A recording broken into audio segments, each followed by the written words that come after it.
All right. We'll get right into it, man. I don't know if this is live. It says live, but last time it didn't go live. I had to upload it instead of it automatically being uploaded on YouTube. But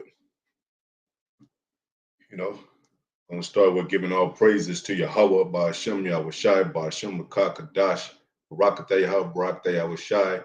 Double honors to apostles, elders, bishops, great millstone, must Allah teach to brother, teacher, word for the hopeful elect, soon to be the elect, most high will sooner than later. And the contrite spirits return back to the most high, families, blessings. Continue to exalt those names, Yahweh, Yahweh Shai. Yahweh is the Father, He is to be. His Son, Yahweh Shai, He that delivers. We always say in the Holy Spirit. um, this is the last leg of Rome, pretty much right here in America. I titled this, I don't know if you're able to see it, but I titled it America is What They Have Left. Meaning it's their last, shot at having a kingdom, overall kingdom to themselves, as far as away from the Eastern world, and Eastern world, like always, it has a heavy influence and presence of Jake.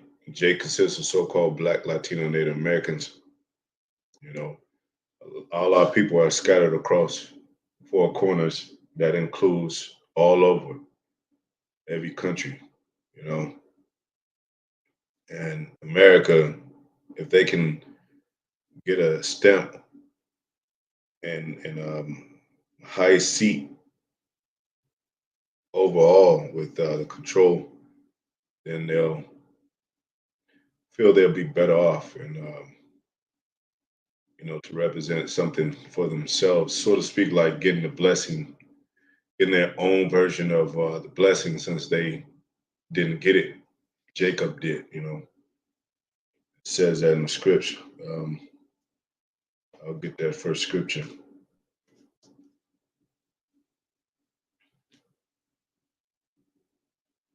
Sought it carefully with tears, King James Version. If you don't know who the Edomites are, they always argue about it. Heavy discussions about who Esau is, but we know he's red, and in the spirit we know it's the so-called white man. But in the scriptures, of course, it's not going to say so-called white man. It's not going to say European. It's not going to. Europe is not even representative of so-called white people. Europe is a continent and it's a mass. So a lot of people live in Europe. We ruled Europe for about 1,000 years. So that doesn't indicate that you are a Caucasian because you came from Europe or you live in Europe. Caucasian means cave dweller. Let's see.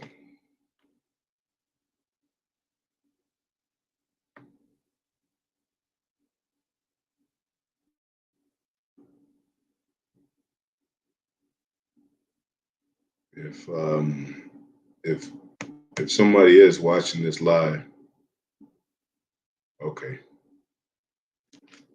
Um, I see it now. Comment section on the side.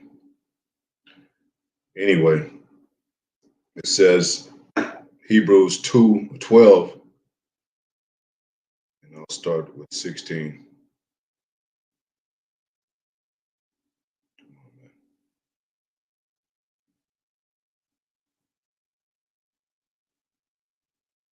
It says, lest there be any fornicator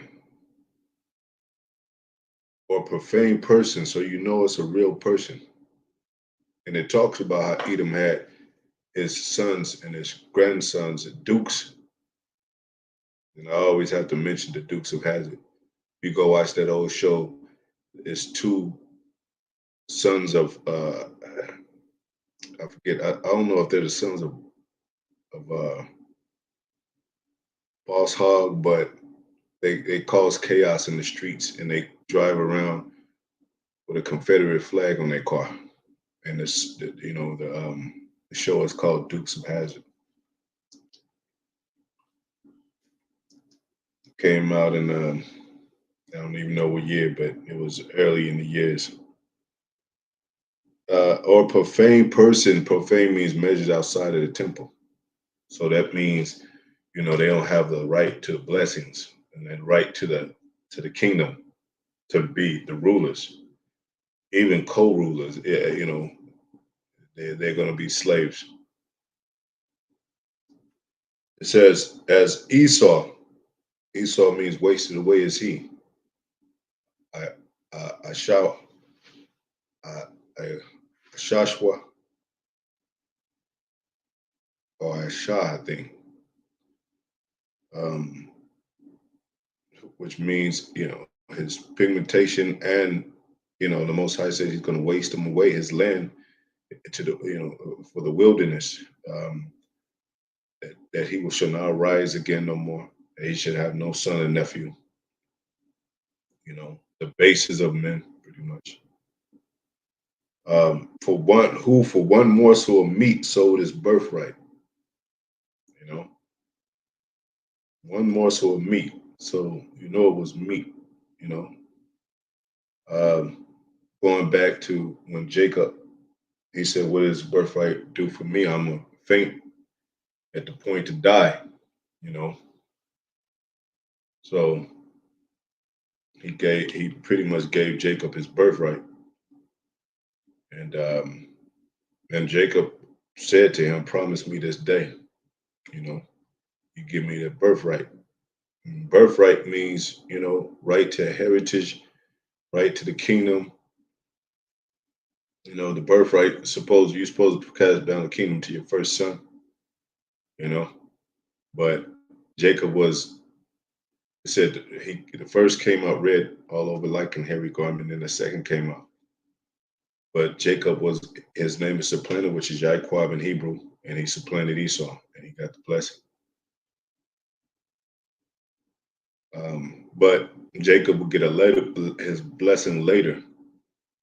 So that explains the condition that the so-called Negroes, Latino Native Americans are in, not having their rulership yet.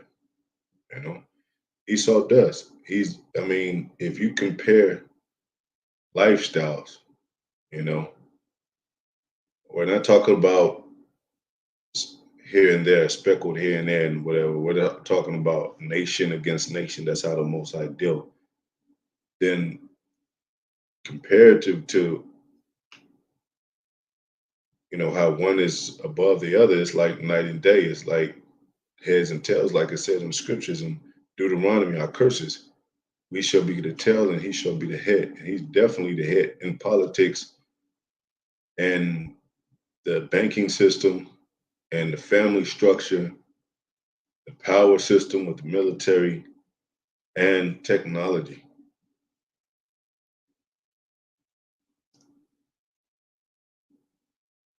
Next verse says, "For you know how that afterward, when he would have inherited the blessing, he was rejected, but he did get blessed the dwelling of the fatness of the uh, earth and the sword." But those are physical blessings. Those are and then temporary blessings. Blessing it's talking about is the kingdom of heaven. That's an inheritance, a, given right. Uh, uh, um, you know, I'll look up the definition and read it. He was rejected, for he found no place of repentance. That's why Esau is not going to be able to repent, even to this day, though he sought it carefully with tears.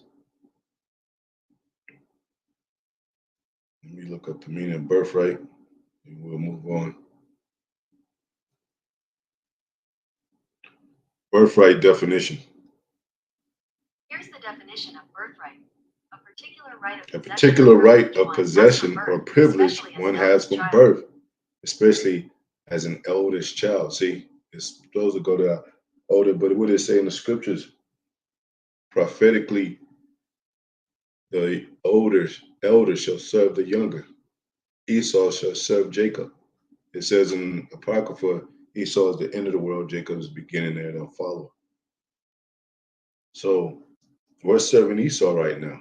And it's plain because even the dynamics of when people protest with, um, you know, about racial problems, racial barriers, racial discrimination, and all that stuff, they don't really include these other nations to be the key factor of, you know, of how that could, be solved by protesting and means of affirmative action, whatever it may be. These other nations not included because they just the in-betweens. Like the apostles always say, the main subjects and the main stars of this show, which is the main star, Jacob, is Esau and Jacob. All the other nations just extras, you know. And it's proved through the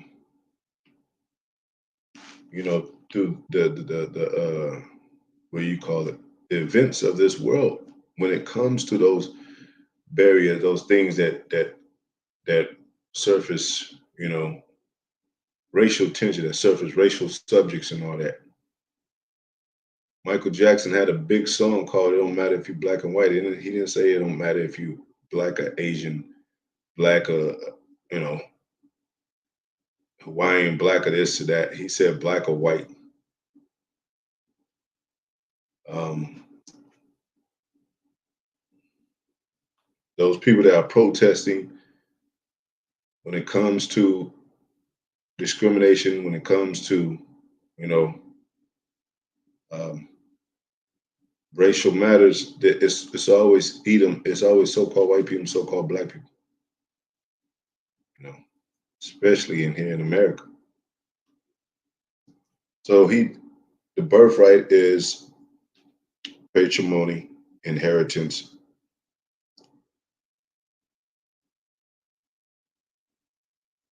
right, a natural or moral right possessed by everyone. Well, it's passed down to the bloodline, and they know it. Rothschild and Rockefeller, they know about bloodline. Yeah, that's why it wasn't no surprise that Obama was related to Cheney. But Obama, he's not our people. He's a Hamite, which are Africans in the Bible. So and our people just go with the outwardly appearance. You know, like Shalom, Shalom to the brother on the comment board.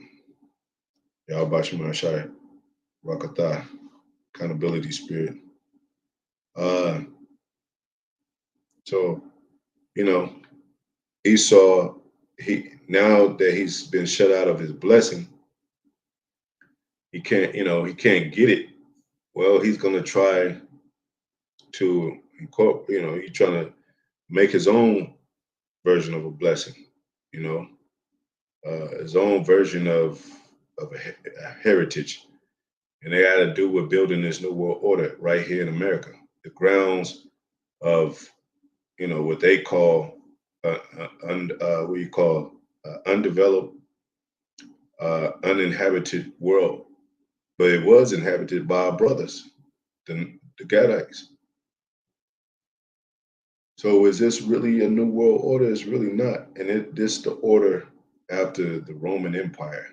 You know, this is the finishing makeup, so to speak, of the Roman Empire that they really never could complete because you remember Rome was divided, Eastern world and Western world, and who ruled the Eastern world? The Byzantine Empire, which was ruled by so-called Negroes, which they wanted to, dominate the world. So they started moving and trying to take over some of the West, I believe. I think that's written in history. Um, but we ruled Europe for 1,000 years, and now it's kind of like they're well. Let me get that scripture. He shall be a vagabond in the earth, a vagabond in the earth, King James version. So they have no home really. They have no real foundation. Um, I don't want that. Cain shall become a vagabond, King James Version. Yeah.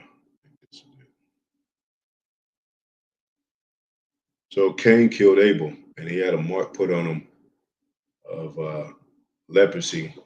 And they argue about that too. But it's factual. That exists in this world even today. And you know what? Even when you go to some places in Africa, those people with the lacking melanin, that people with they are searched down and killed. So they have to build huts and different things to protect those people. So what do you think that was going on in the ancient world when they saw that a person like that? They'll try to kill him. It says Genesis 4:10, and he said, "What's thou has well." If you could read, you read about it. Cain's offer wasn't accepted of the Lord. Abel's was. He had a fruit offering, and the Lord wanted a sacrifice, offering of. Well, you got to read it, but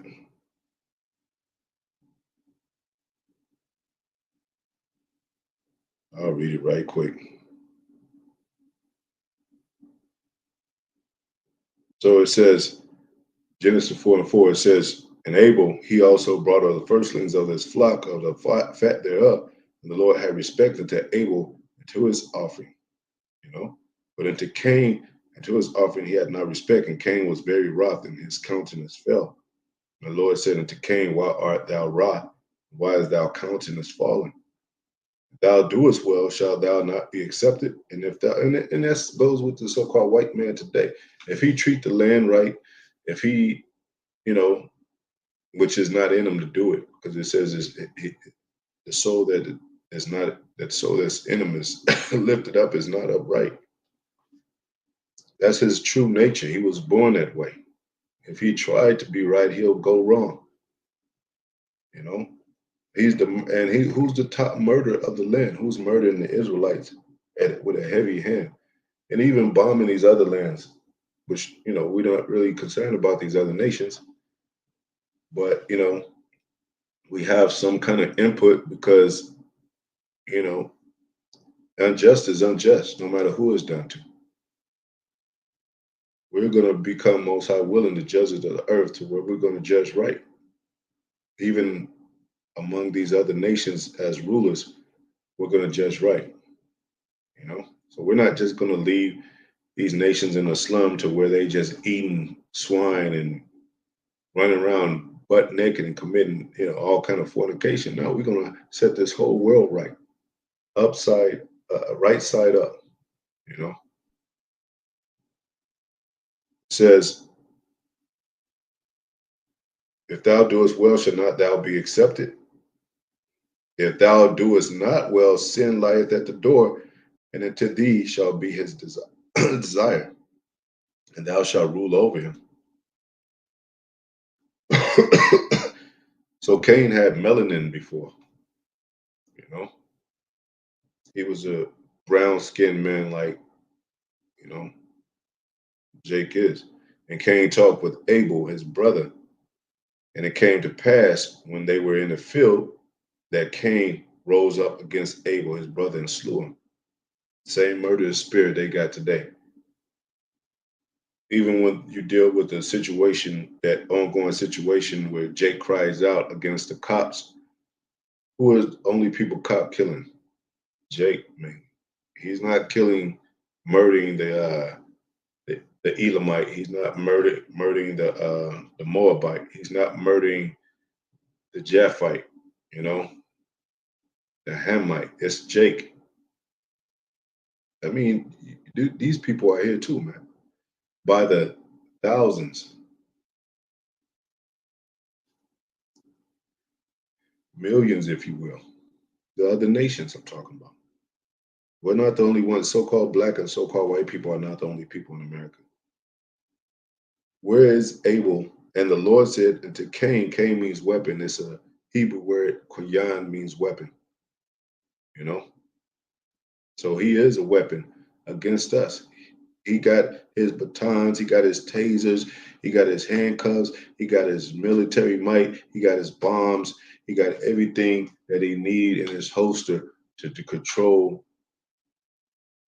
the human race, pretty much.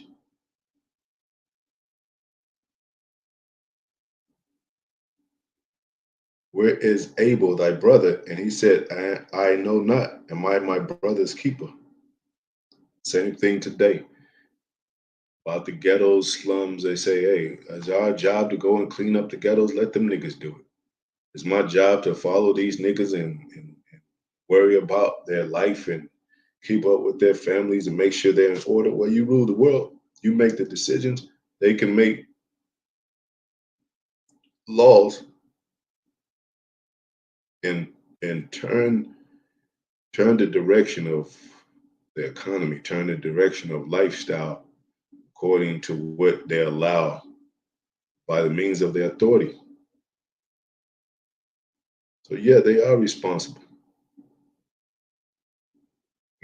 They are responsible, man. They got the weapons to do so. They got the power and the might to do so. And they stole this land and upheld it as theirs to rule the whole land. So they are responsible. It says, and he said, what thou hast done, the voice of thy brother's blood crieth unto me from the ground. And now art thou cursed from the earth, Slakia, which hath opened her mouth to receive thy brother's blood from thy hand.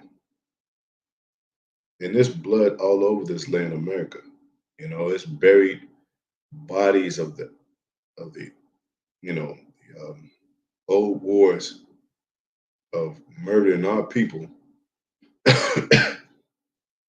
by the millions under this very soil of America. And like we said, the blood is fresh. 1,000 years of one day to the Most High. It said He required that which is past. You know, I think it even scriptures says He required blood. Um, if that wasn't the case, the slaying of Yahweh Shai, and Him making His second return, and Christians even believe this. Many Christians they believe in the second return. He wouldn't worry about those men that pierced Him. It said, "Those all eyes shall see Him, even those that pierced Him." That blood wouldn't have been accounted for if, and it says, I'll get that scripture. It wouldn't mean nothing. He would have been forgiving those men to where that wouldn't have to be mentioned. you know, it says, "Shall the ground it shall not henceforth yield unto thee her strength. A fugitive and a vagabond shall thou be in the earth." Let's look up that word vagabond. Somebody on the run, a fugitive. That's what they use that term today. Vagabond definition. Here's the definition of vagabond. A person who wanders from place to place without a home or a job. A wayfarer, nomad, drifter, night of the road.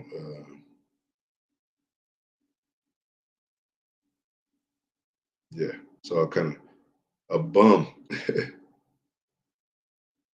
Why do we say that? Because America is really it has never reached its pinnacle. It has never reached its pinnacle of greatness. That's why they say make America great again. When was it great? Not so great, but in their eyes, it was great in the 1950s, you know, before integration, when segregation was still in play.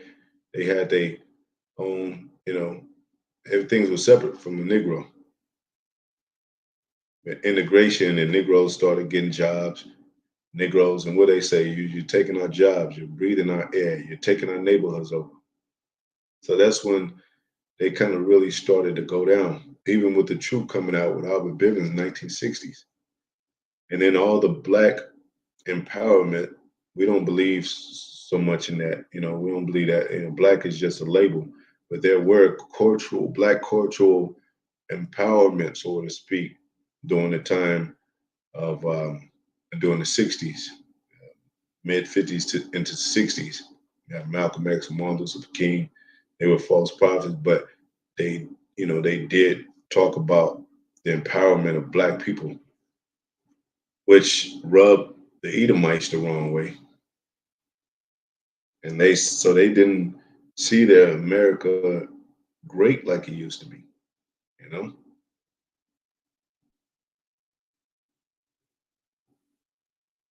and then Negroes could bear arms, they could join the army, they could vote.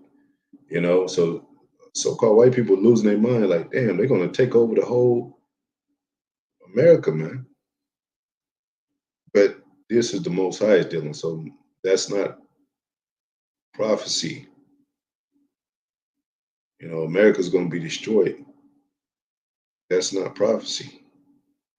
Prophecy is the elect under Yahweh Yahushai taking over the whole world. But they were right in some cases because the Most High is changing. He's changing. He's changing the narrative. He's changing upside down to right side up. It says so. Vagabond, fugitive definition: a person who has escaped from a place or is in hiding, especially to avoid arrest or persecution. You know, this is the last end of his world of escaping from the Eastern judgment, the Eastern mindset of judgment. And Russia know what it is. Those other nations know how Eastern world get down. I mean, America does too, but they are more soaked into it to where they they looking at America like, yeah, what y'all doing? You know what I'm saying? What y'all trying to boast about? We the ones that dealing with these Iranians. We the ones that dealing with the Chinese and then the North Korea. We're the ones that dealing with these people. You know, even though they the BRICS and they've joined together, there's still a contrast there, man. Because if that was the case, they wouldn't even call it Brazil, India, China, Russia. They wouldn't even call it. They would, I mean, Brazil, Russia, India, China, South. They wouldn't. They would just be like, yeah, the BRICS don't stand for nothing but an organization or pretty much what would you call it? A tower system, so to speak, of people coming together, you know, for this and that. But they know they're actually races that you know are expressed when it comes to the BRICS. So they're not joined together like that to where race don't matter. China's trying to shoot for their shot as superpower.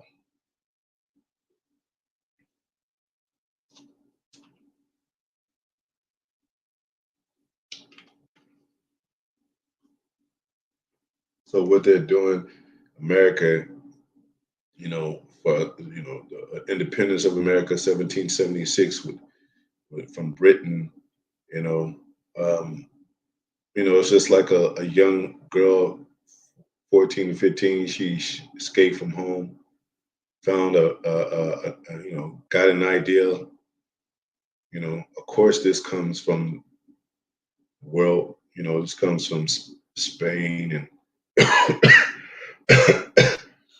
ball from Britain and all that, of course. But the little girl ran away from home or got comfortable in the place and bright-eyed about what she could do with a place of her own, to fix it up how she wanted to, her bed, her house, and create a family for herself.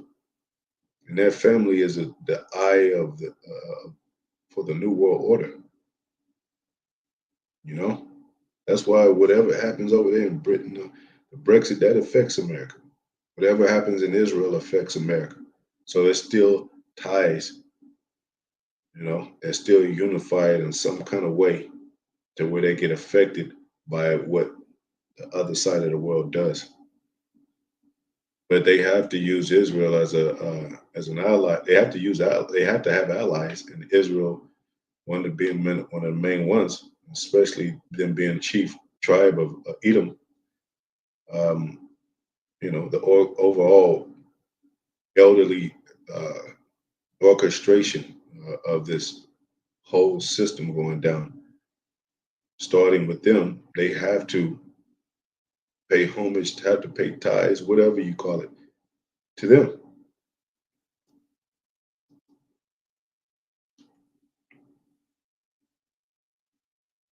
So now Rome, um, so to speak, went down, you know,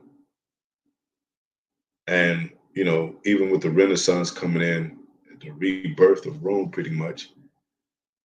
Now it's exercise and it's America because hey, if it's exercise over there, the same thing is gonna happen, man. So now they exercising over here, and they kind of like enclose this place,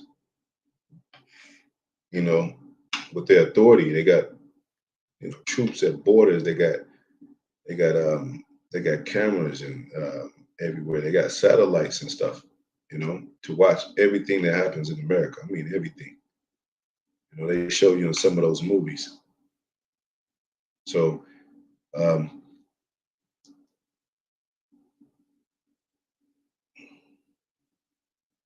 so now we know what Esau is doing. Now we know, in his mind, this is his last shot of his own world, a new world order for him, a system where he can have full control without the implementation of any kind of other authority figures that come from the Eastern world.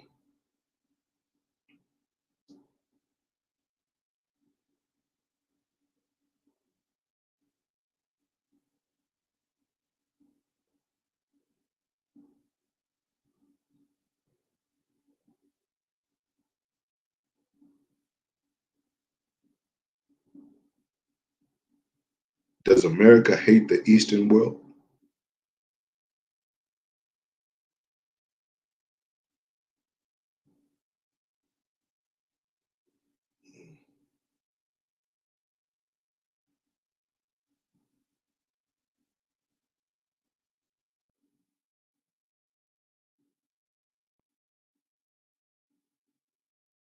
Hmm. Even the Europeans over there are different from Americans.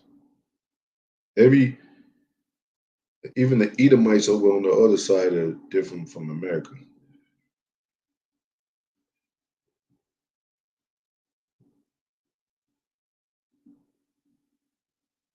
So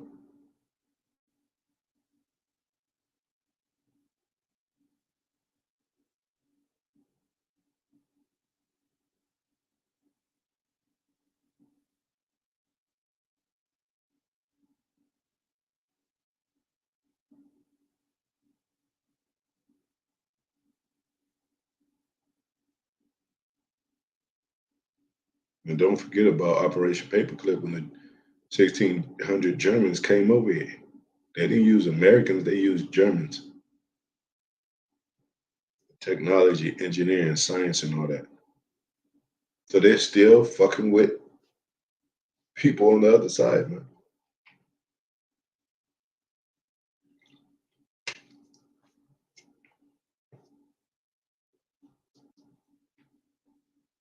So a fugitive means you're on the run from arrest or punishment, or you know, and in their spirit they're running from the Most High because they know what it says in the scriptures. You sow what you reap what you sow. He that leads in captivity shall go into captivity. They know what they did. They know who they did it to, the children of Israel.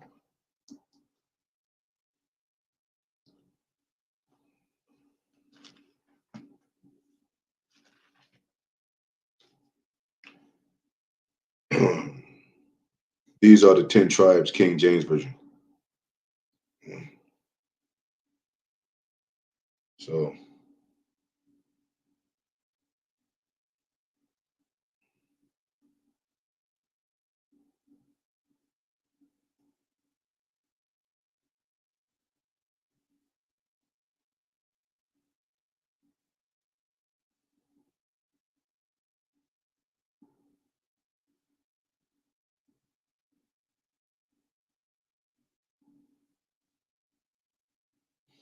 all right. It says Second Ezra 13 and 39, and whereas thou sawest that he gathered another peaceable multitude into him, those are the 10 tribes which were carried away prisoners out of their own land in the time of Isaiah the king, who Shalmaneser, the king of Assyria, led away captive.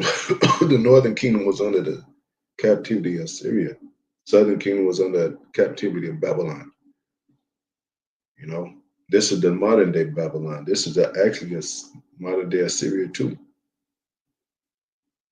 But the Syrians are the Edomites, you know, along with some of those other Eastern type of similar um, seeds. And I personally, as a man, I think that's why Christopher Columbus said that he put that lie out there that said he thought they were he thought they were Indians, like East Indians, the Native Americans, so called, you know, and you know he lied about it, but people could easily believe that because they were captive over there. They were captive over there under the Syrian Empire. But he knew that they were Israelites. He brought Hebrew interpreters over here. He was financed, supported by Queen Isabella and King Ferdinand.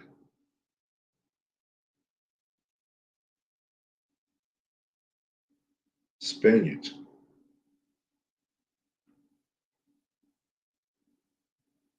carried away captive. He carried them over the waters, and some they into another land. But they took this counsel among themselves that they would leave the multitude of the heathen and go forth into. Now, when they came over here, the Native American, you could read in some books or whatever. Like when they even some of the guides to tell you today that they knew how to cultivate the land. The water was clean.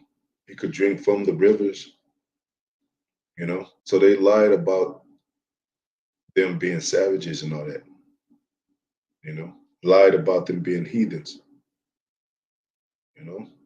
They had the fringes on, which is biblical. It's in the Bible, putting fringes on the border garments. They had they called out of the to the highest and called it the Great Spirit. That's the same thing as saying the Almighty. Some of them knew the name of Yahweh. A lot of them knew Hebrew. Some of the chants they were doing were in Hebrew.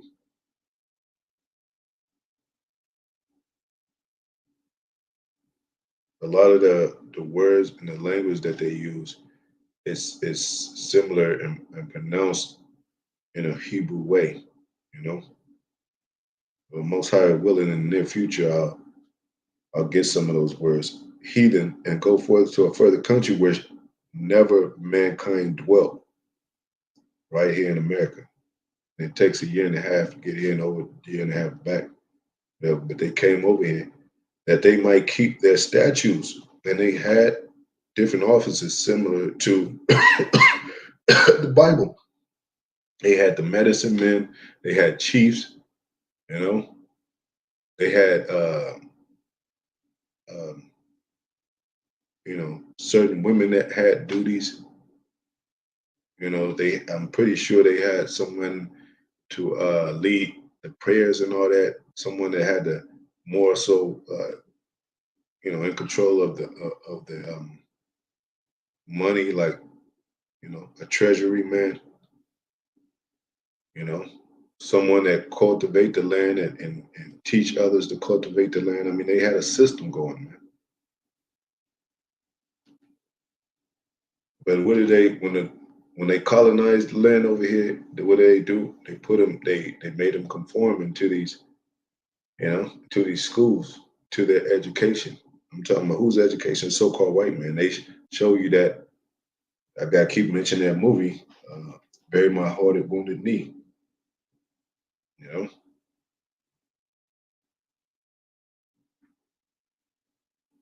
they made them look like so-called white people, put them in suits and ties and all that. What have you? Made them go to their church every whatever. You know,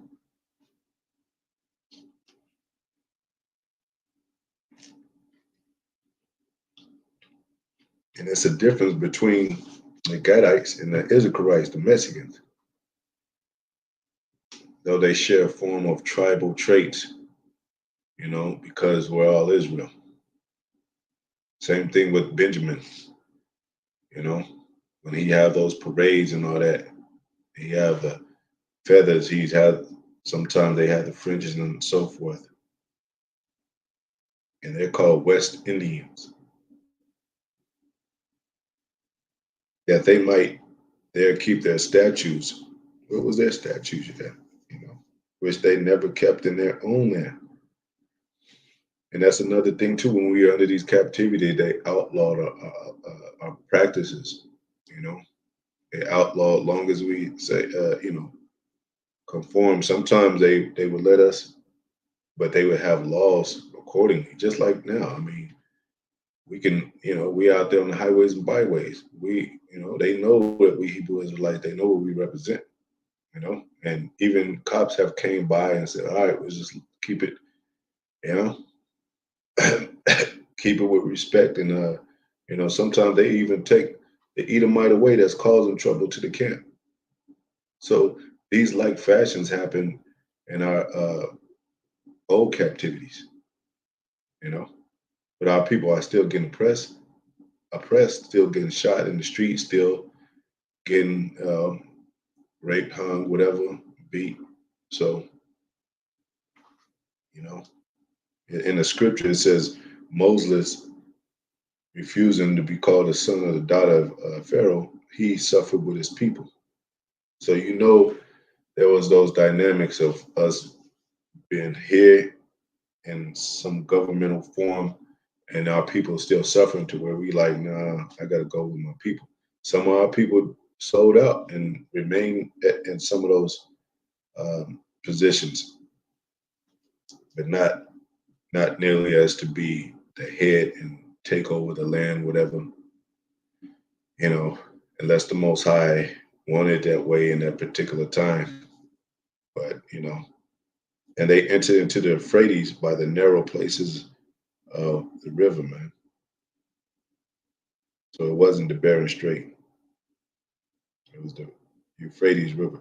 But the Most High then showed signs for them and held still the flood till they were passed over. Yeah, so the Most High guided and made sure they came over here. It's all preordained, this thing. So when they came over here as enemies. They didn't come over here for peace. They knew exactly what they were coming over here for. And Hebrew interpreters coming over here to talk to the people and explain, well, this is what we're gonna do. We got a plan. We're gonna fix the land like this, and offer a proposition, whatever. And the Gadites was like, nah, we good.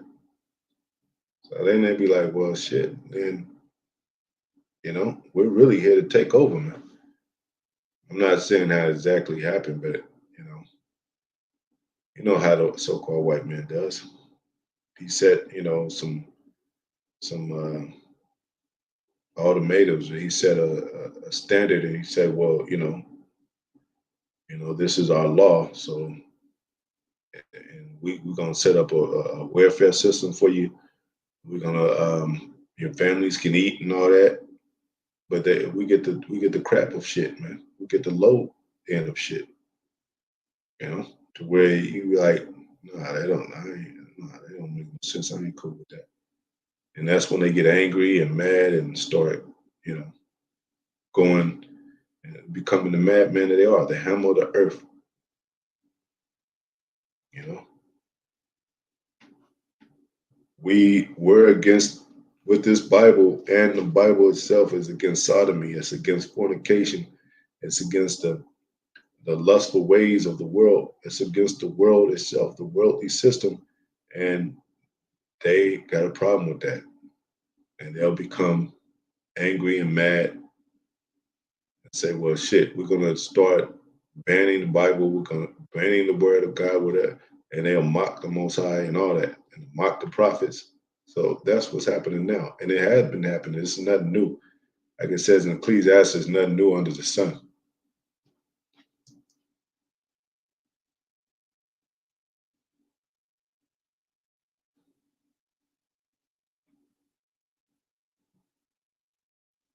So coming over here, they knew Christopher Columbus, as it says in Revelation. They don't say his name, but we know what these words mean, you know. And established, Britain colonies colonizing America, French, Dutch, the French, and the Spanish, and even the Dutch, coming over here to colonize and all that. Then, you know, and they take parts of the land, like we'll take the South, we'll take the North, we'll take this and that. And then they become a system, a Confederate system. They write, document everything, and document the blueprint of their laws, you know, and they say, well, if anybody disobey these laws, they're gonna receive punishment, you know. But of course, they had to establish slavery first to, not only for wealth and but for a demand of you of the slave understanding who the authority was. That yeah, we got the upper hand, we got weapons and all that. We got this, come on, man. Ain't no Edomites coming over here and then taking over some Gadites that's skilled in war and that has a spirit about them without no backup and support and even funding with weapons. So, you know, and then when they came out with the Gatling gun, hey, rapid fire, man, Richard Gatling, rapid fire, so they don't we don't have to deal with you know shotgun or whatever or musket gun or cannons for war to where you have to load it up, put the powder in, and do all that stuff. We'll just hey rapid fire, and we'll take like we could take hundreds of them out. Yeah, and that Gatling, I think Gatling gun came in. Let's see, was it 1940 something? When was the Gatling gun? Shit, going way back. 1862.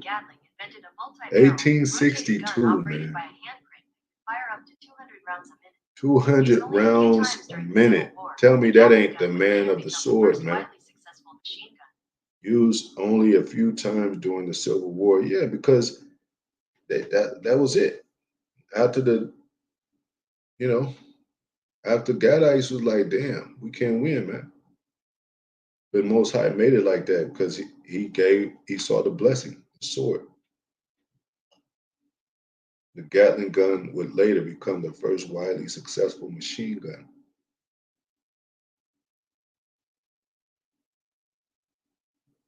1862, man.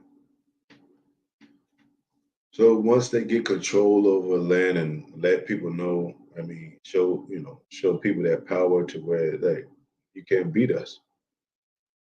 And then over so much wearing out the saints was all the Israelites, wearing them down. What are they gonna do? Join them, you know, conditioning, psychological methods of school and education, all that church and all that, breaking it down, breaking them down, breaking their spirit down. I'm talking about the Negroes too. And then so you build. you know, to where you have slaves and voluntary servitude. I want that job now. I don't want to get whipped. I want a job. I don't want to get hung. I want a job. I don't want to get this. I want a job. Get into voting, voting for them. Get into, politics under them. Get into wanting a better world in this American bubble system because now you're a part of the fabric of it, you know, and you've been rewarded on some kind of levels. And it says true, it says right in the scripture, a gift destroyed the heart. A gift destroyed the heart, King James Version. Like that Wizard of Oz shit. It says, Ecclesiastes 7:7, surely oppression maketh a wise man mad.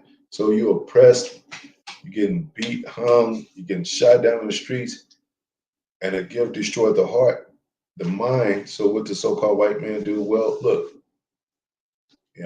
we can offer you guys a better position, offer you guys to where, you can have, so to speak, a so-called system of freedom, affirmative action bullshit. That the branches like Black Lives Matter, which is straight bullshit. Bearing arms, being able to vote, and all that shit. Welfare, um, shot at better job, a shot at of entitlement when you're at these jobs. It's still a form of slavery, all form of slavery. Or buying into this system to where you're believing things are changing. And look, we're right now here once again in a state of depression, state of economy falling apart, state of World War III. You know,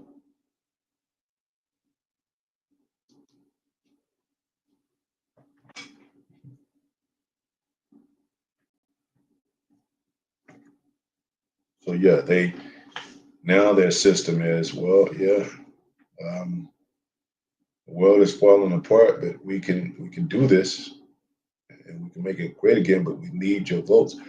We need your support. We need your cooperation. You know,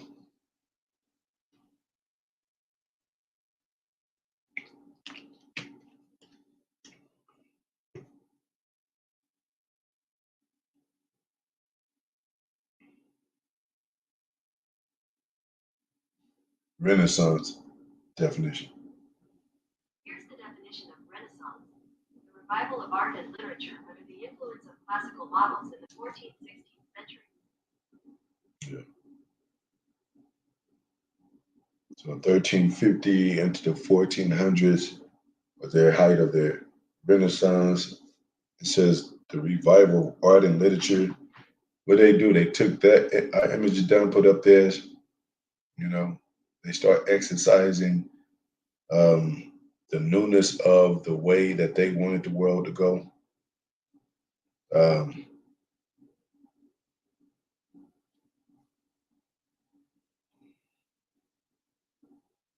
Revival, renewal, reawakening, resurrection, reemergence, rebirth, new beginning of the way we want things. You know,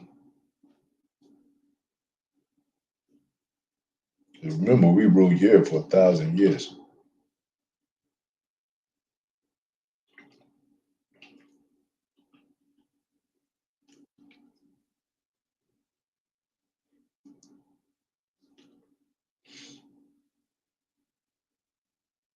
almost 1,000 years, but give or take. Some places like Russia, I think 1,700 little pockets. I would assume. Then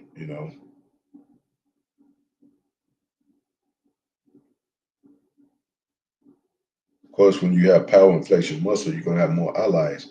You're gonna have more people buying more into your power system or your ideas of how to take things look, take things to the distance.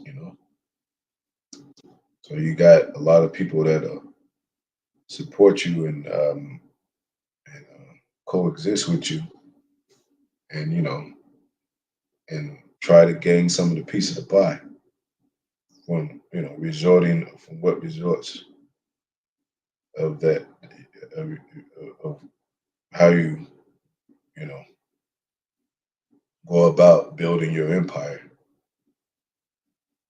But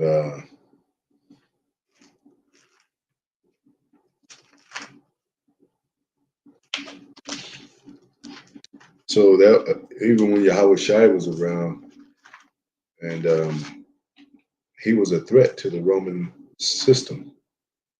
I mean, he exercised somewhat power. He was humble, but he exercised a form of power, a form of God. That he even told them that were asking questions like, doesn't it say in your law that you are gods? You know,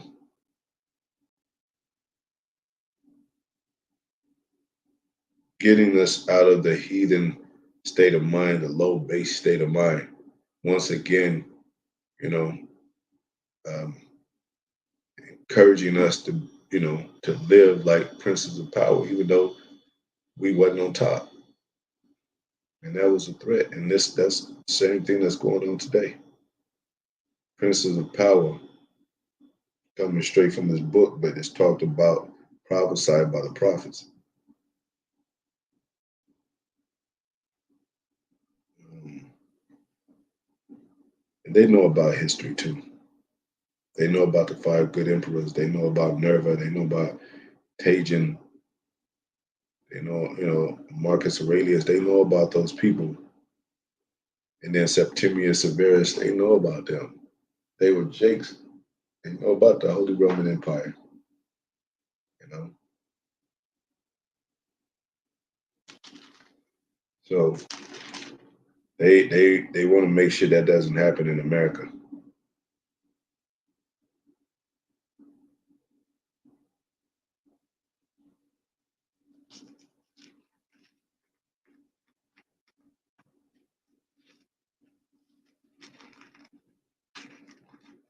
So and we told you they're going to come out with the draconian laws, man.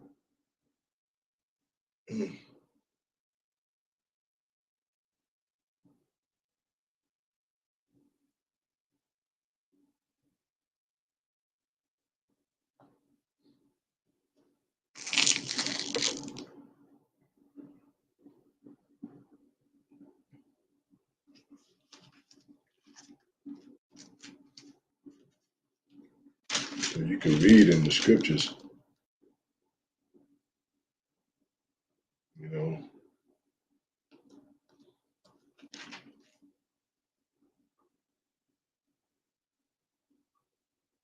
they are trying to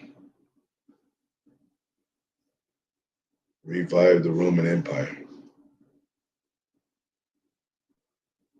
Even the Treaty of Rome was exercised and signed 1957.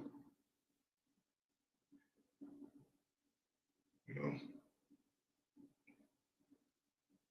let me get that. Let me look that up right quick. Treaty of Rome.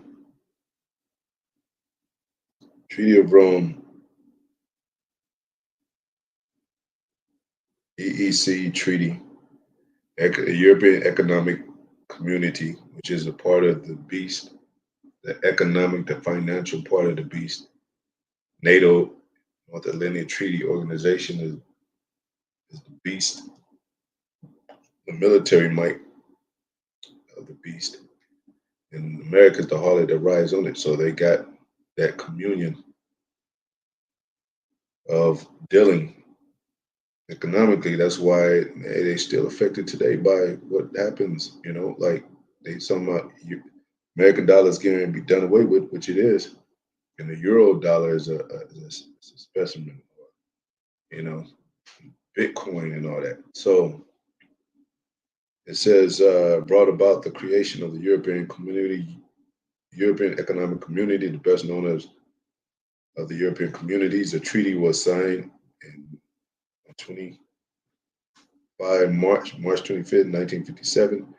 Belgium, France, Italy, some of those heads of the beast, you know, France, the French, Britain, Spain, Germany major, Germany minor, you know,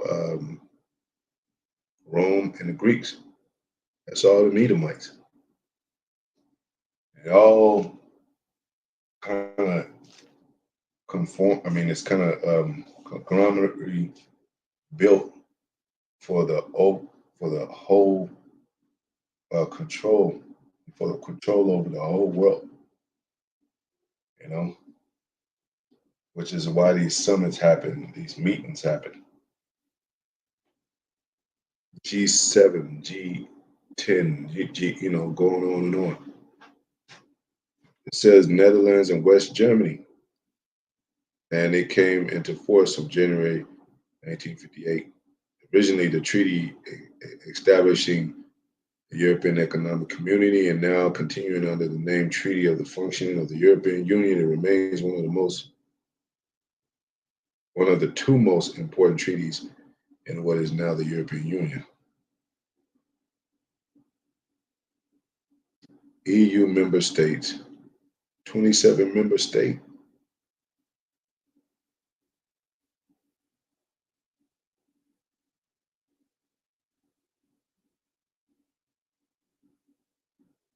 And they got a map.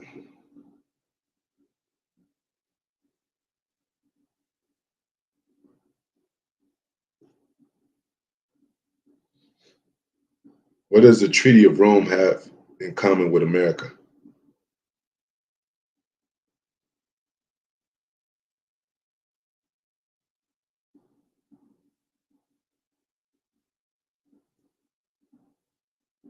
Well, anyway, it's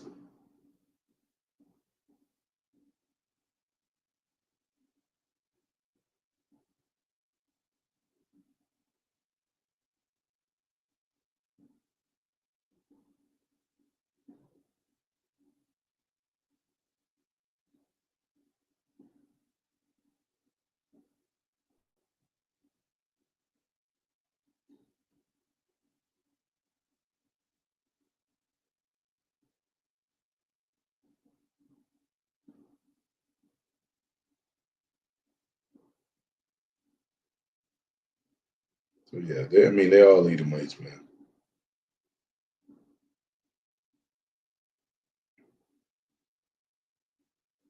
Treaty of Rome aimed to create a common market for the movement of goods, service, people, and capital, and led to creation of customs union, which was completed in 1968.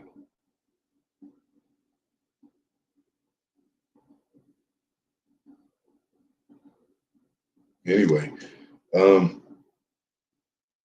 yeah, they have America has all. I mean, America is a country, you know, and but all over there in Europe, you know, they still we have a great presence in Europe and those other countries. I mean, you know, those other places too. I mean, of course, Europe is a continent, but in those lands of Europe, we have presence. In China, we have presence. In uh, Israel, we still have presence. In Germany, we have presence. In Russia, we have presence. Talking about so-called black people and some of the rest of the tribes too, scattered across the four corners of the world, like it says in the scriptures, among all these nations. Um,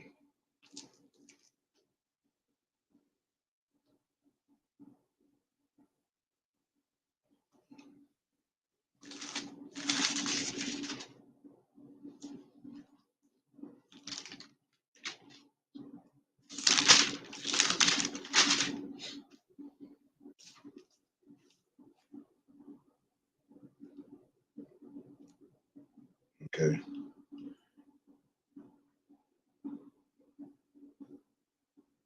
says Revelations 20:1, and I saw an angel come down from heaven having the key of the bottomless pit and a great chain in his hand.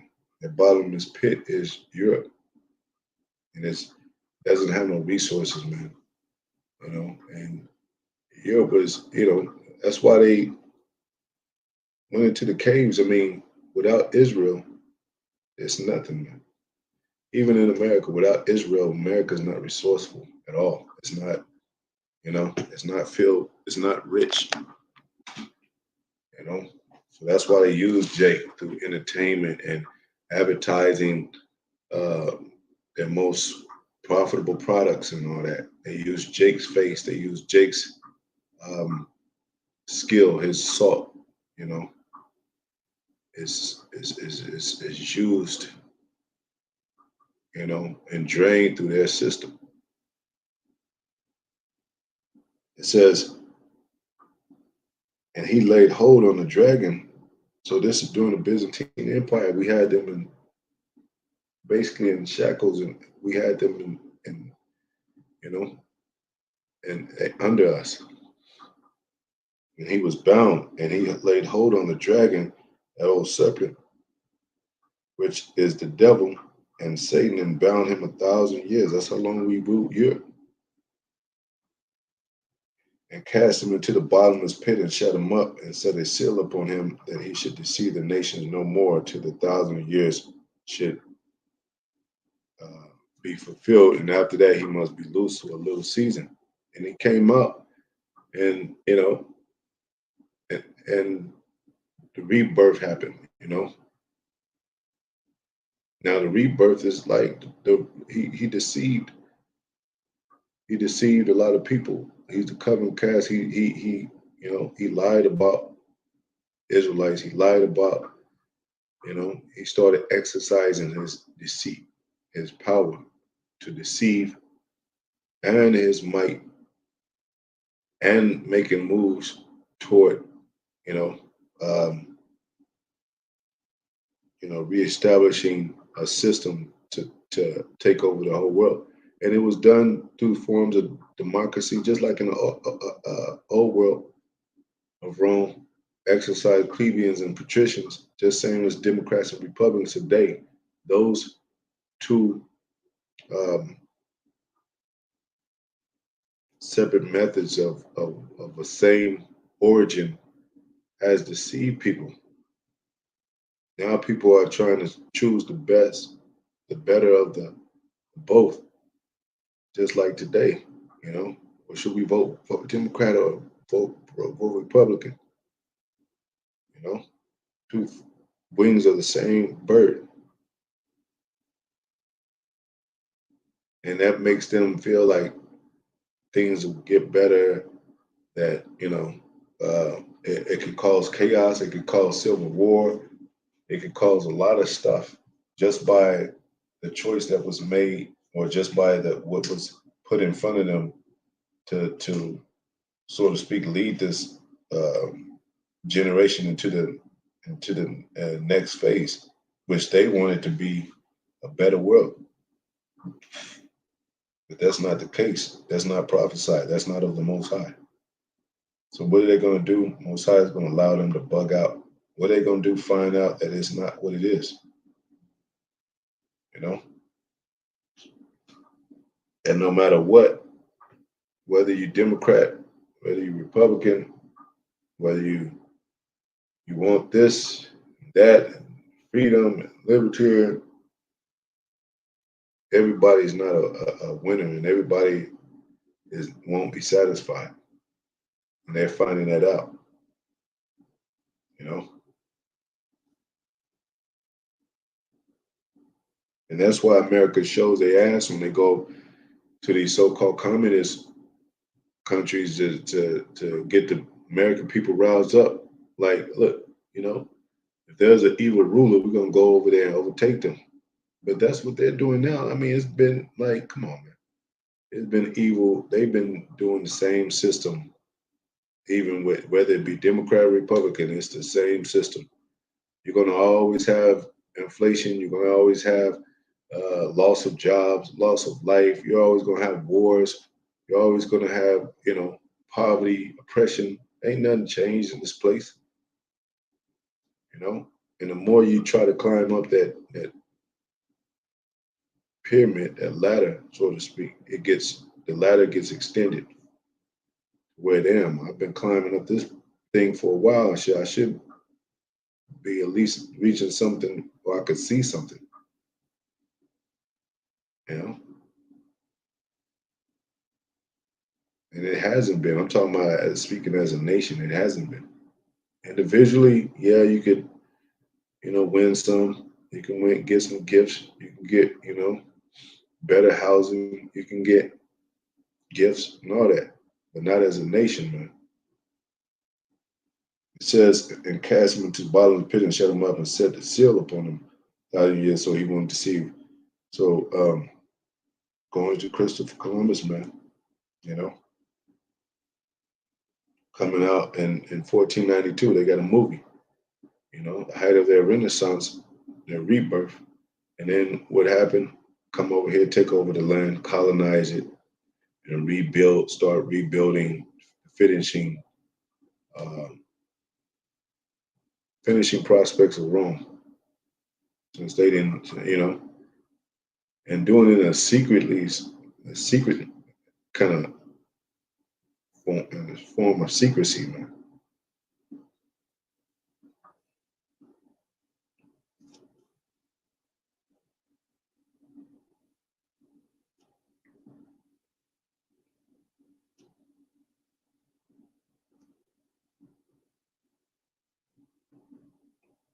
So yeah, the Dragon Roman Empire, and then you got the revival Roman Empire right here. So we're facing the dragon again, once again, you know, just like Yahweh Shai, when he was born in the Roman Empire, and Herod was looking for him, and said, "Bring the child before me.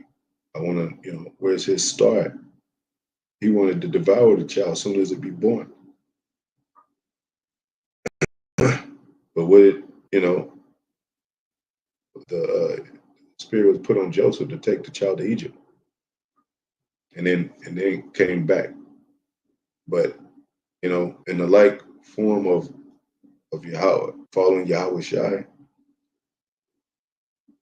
we're a threat to this Roman Empire now, and we're put before the beast, the dragon, and his draconian laws that's coming, and he's gonna speak mighty and swelling words, like it says in the scriptures, and we're gonna be talking with his scriptures just like Yahweh Shai was in his day when he was, you know, I mean, he still is the son of God, but he was when he was actually in flesh in front of them.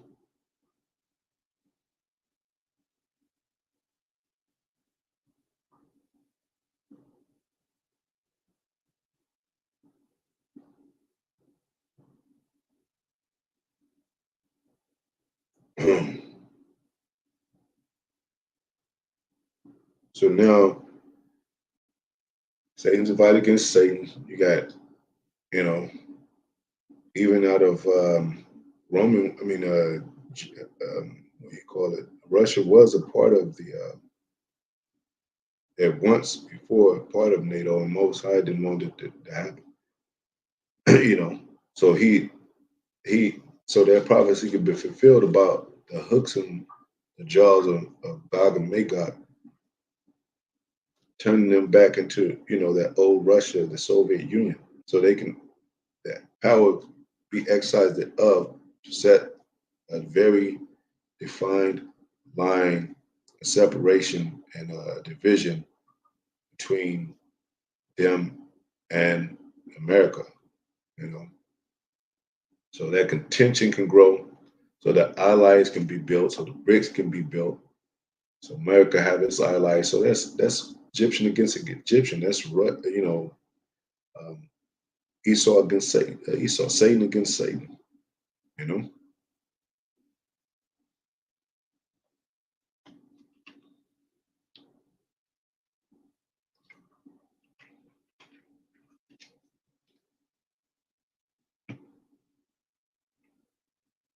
And America's on borrowed time. So you'd be like, well, what about the NATO, and what about even Russia and them as being Edomites? If they're trying to you know build a world for themselves, and it's America, then why would they destroy America? Well, America's on borrowed time. America ain't doing shit no more. America, they see the falling. They see America is done pretty much. That what do you call it? That goal that America once had is shot, and they say, well, just in case, and the bitch might turn her back on us, which is the case. You know, America talking shit, just like they thought, hey, she should have bowed herself down. Now she's talking more shit than ever. So yeah, we will put them bombs on them, man.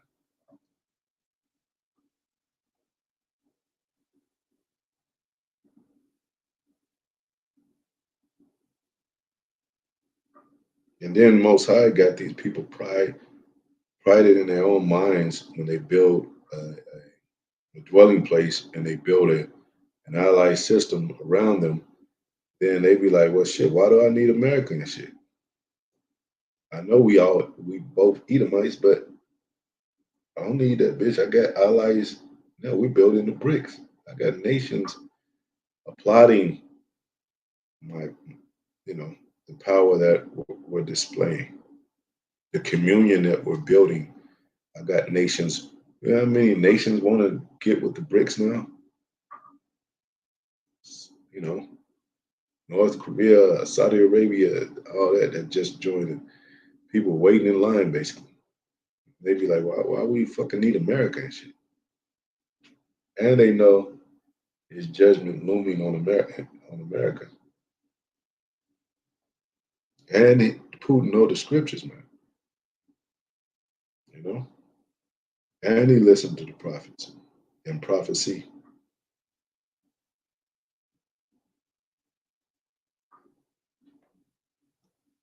We dropped down to 7 and said, when the 1,000 years are expired, Satan shall be loosed out of his prison. Who he's not some creature coming out of this underground, fiery pit type of thing, man.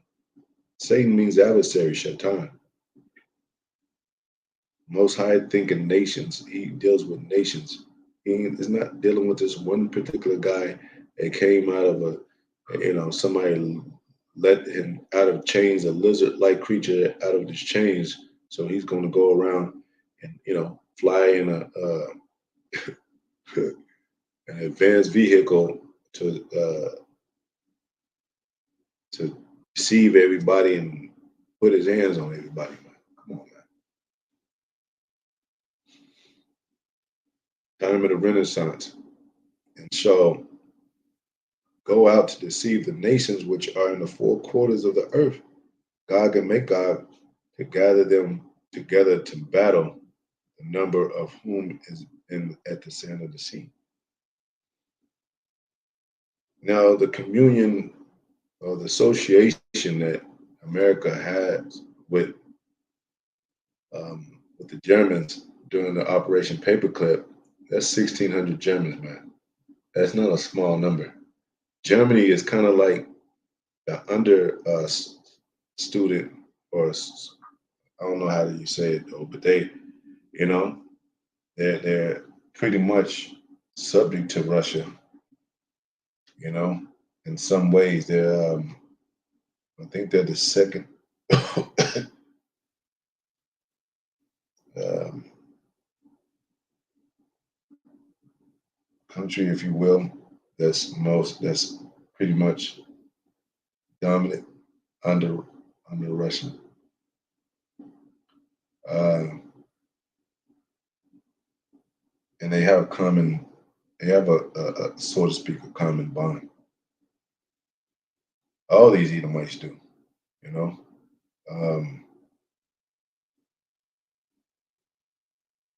but in that play to where, you know, Russia has the power to flex muscle as a superpower against America.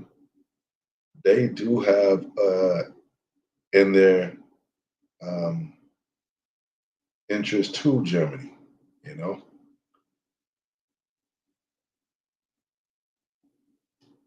and that's Germany is teaming in the Bible. So a lot of them, I think, I mean, if Russia was smart, uh, which they do, they think like that and play chess. All these Edomites really, some are worse than others, some are more less important than others. But I would think they would keep them for their technology purposes too. You know what I'm saying? 'Cause remember, Cold War, they were basically competing, heavily competing against each other economically too. You know, I mean that's some of the economic is right after the military might, and economic is the basis of a functioning system to where you can actually have people to buy into your system, to believe your system. You know, because what do people depend on to for their livelihood is financial aid, finance. You know, even when Hitler rose to power, it's due to uh, it was due to super inflation to where he, you know, in Germany to where he rose in power. You know, I have to read more into that, but that's happening over here right now in America. Inflation, super high inflation, to where somebody could just. That's why that doomsday prepper he was talking about how China, man, if China dropped a dollar and whatever, he was prepping, man. He was like, shit, I gotta get wine, I gotta get underground bunkers, I gotta get weapons and shit, because he know when the economy drop, people are gonna lose their fucking mind. He gonna need weapons to shoot people off his grounds who trespass against his property.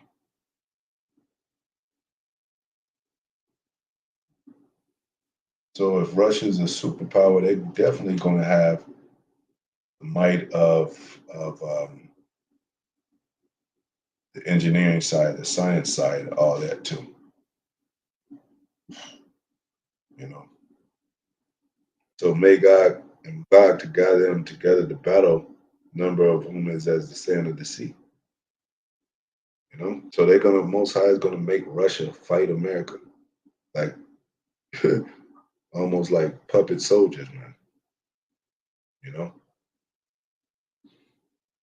And they went up on the breadth of the earth and compassed the camp of the saints about in the beloved city, and fire came down from God out of heaven and devoured them, and the devil had deceived them, was cast in the lake of fire and brimstone, where the beast of the false prophet are shall be tormented day and night forever. Who's the false prophet? The Roman Catholic Church, you know, all them Edomites basically. You know, they're gonna burn in the lake of fire before the angels, before Yahweh and the angels forever, and all the host of heavens of the righteous, you know,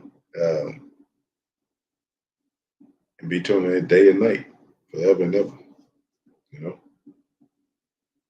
So what are they trying to do in America? Exercising technology outside of, I mean, because they don't have the blessing, they don't have the birthright. They're not getting into the kingdom. They were rejected, but they saw it carefully with tears. It's preordained, it's already written that they have no chance. So they're going to exercise themselves outside, which it says in the temple to profane as Esau, outside of the temple of the saints, the temple of Yahweh Shai. So yeah, he's going to be on the left hand side building this this kingdom here in America, possibly to think it possibly might reach the height of a new world order. You know, that he controls the whole world. You know, by a military and a banking system. And to top it off, to cap it off, the control of physical control of his property, like he does everything with MOTB with the chip, because that's what he does with everything, man. The food that comes in, it's supposed it doesn't food doesn't have it doesn't supposed to have a barcode to it. You're supposed to have farming markets. You're supposed to have farming grounds to where people could come up to your farm and say, I want a watermelon, I want this, I want some berries, I want some nuts, and then you sell it to them right there in the midst of the streets of the farmer markets. Now everything got a damn barcode when you walk into the store. And they got a beeping system when you enter the store and when you come out of the store. So when people are stealing and chaos, and people are robbing, and people are you know uh, disregarding laws and all that, martial law, draconian laws. Hey, you know, you gonna get arrested. Everybody's a criminal now. Everybody's a suspect now, especially with domestic terrorism and all that. And then they're gonna be like, well, yeah, we're gonna get have to give you a tracking device.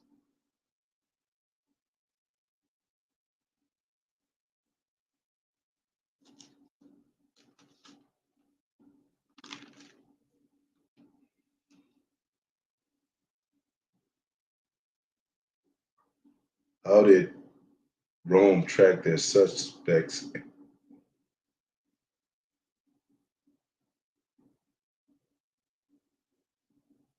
Answers, and they had it in slavery with the yoke and the branding and all that. Yeah, because the slaves were escaping because they figured that if they flex their power, the slave wouldn't dare try to run away, but they did. And then they said, well, we're gonna have to start branding these people. Answers at the bottom because there were no police. People asked their friends for help in catching someone who committed a crime against them. Didn't work. Writing occurred by the time the woman's rule Britain there. Those- that's probably not the best question.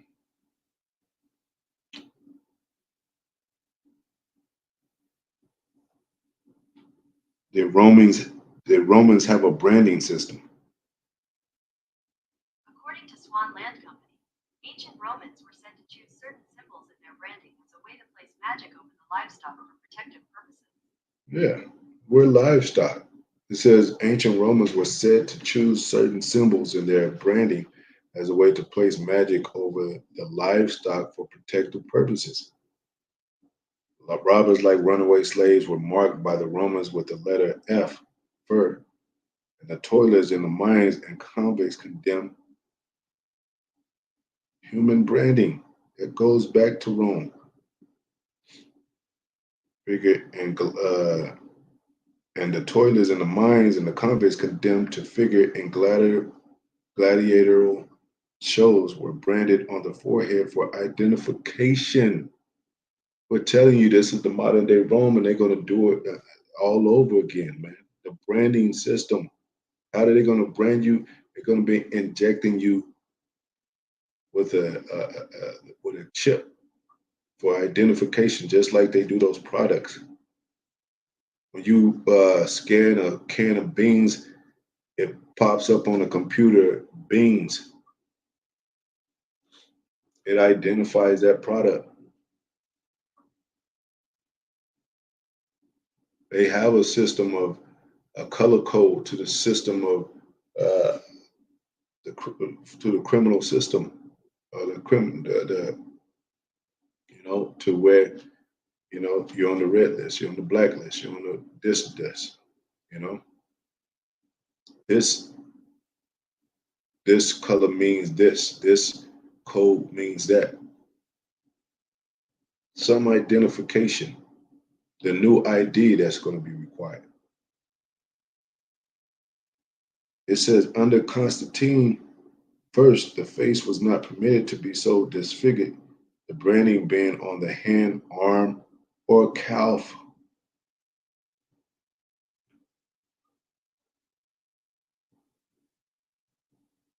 The acts of Charbel record recorded applied, amongst other torture, to a Christian between the eyes and on the cheeks in Parthian Edessa at the time of the Roman Emperor Trajan on judges' order for refused to sacrifice. So you had, you know, and Jacob is the form of all things. I'm gonna have to read into that, but those were Jake's. Like I said, Nerva, Trajan, Marcus Aurelius, and Anton, Anton, Antonius. I forgot the other one. Hopefully, I'm saying it right. It says men and women sentenced for adultery. It says in the North America colonial settlements of the 17th and early 18th centuries, branding was a common punishment for those found guilty of crimes. The type of brand differed from crime to crime. Men and women sentenced for adultery were branded with an A. Look, they were sentenced for adultery. Is that happening now? No. America has lost its moral grounds. I think uh, um, somebody stated, a wise man stated, I think, of course, it's all in the Bible, that if you don't, any country that doesn't have moral standards will eventually fall. And that's true. America doesn't have any moral standards anymore. You don't get arrested for adultery. You don't get arrested for nudity. You don't get arrested for what else it says? It says D for drunkenness and B for blasphemy or boogery. And you'll see some of those shows and they'll say that's blasphemy. How could you say? Because you know that's when it's. I told you like back then, ancient world was more things were more structured. You know, but they did do all these things, but it was always certain things that were brought out in service to say, nah, this ain't cool, this ain't right. It says or a burglary, T on the hand for thief, SL on the cheek for seditious libel, R on the shoulder for rogue or vagabond, and F on the cheek for forgery. Those convicted of burglary on the Lord's Day were branded upon their forehead. And it says this is done like under trade. So um, these were Jake. Roman Emperor Trajan was a Jake. Like I said, Marcus, they were Jakes. And Germany, just to reiterate that, Germany means of both parents. It's not, now now they have become the Germans, but that's what German means. They're both of the same parents. Both you're from, you have the same parents, meaning both your father and your mother, your parents,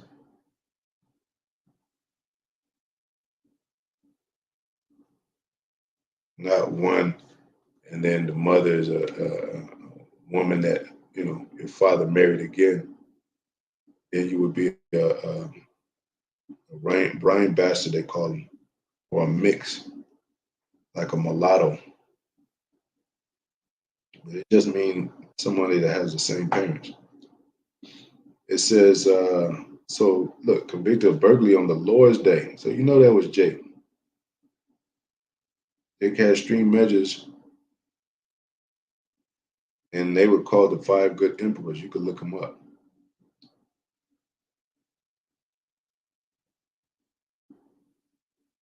During the early stages of the American Revolution, some loyalists were branded on the face with the letter GR, or George Rex, King George, by patriots as punishment for perceived civility to the crown.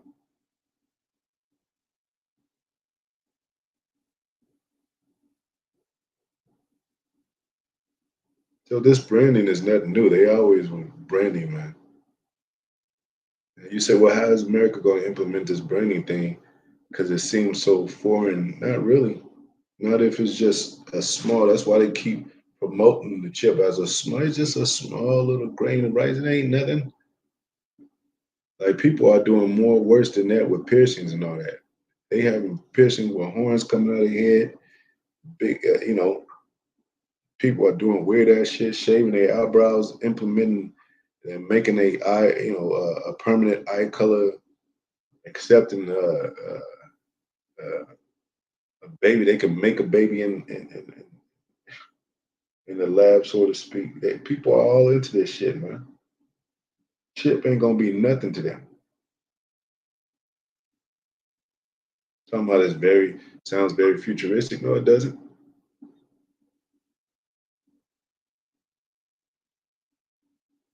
Men cutting off their rods, trying to make it look like a vagina. They got men in the Olympics that's playing with women and competing with women and shit. Like this world is fucking crazy and bugged out. That's nothing. A little grain of rice, that ain't shit. It's not so technical anymore. The phones, they ain't just like shit. Nobody tripped when you had a chirp or you had a what do you call it? Those old phones, even the rotary phones and all that. Nobody tripped.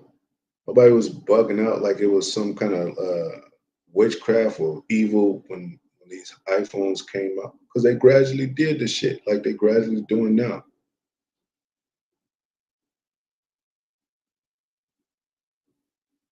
How they promoting it, easing it on you and shit. Robots now, robot dogs, cyborgs, robot.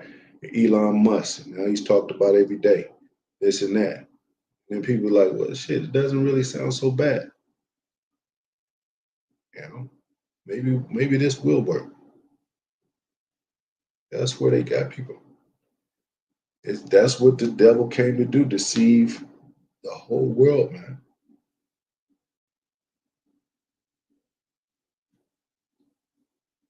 You don't have to. It's not branding and them taking with a hot iron. No, it's just like it's a little simple process.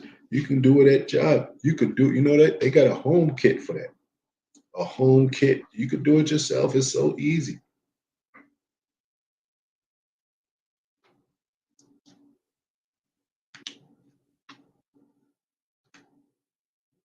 We are not ignorant of Satan's devices. We know that the devil came to meet us here. This is the main war ground right here. And the devil came to see us. When Columbus, like we said, when Christopher Columbus came, he knew who we were when he came over here. They knew that we were escaping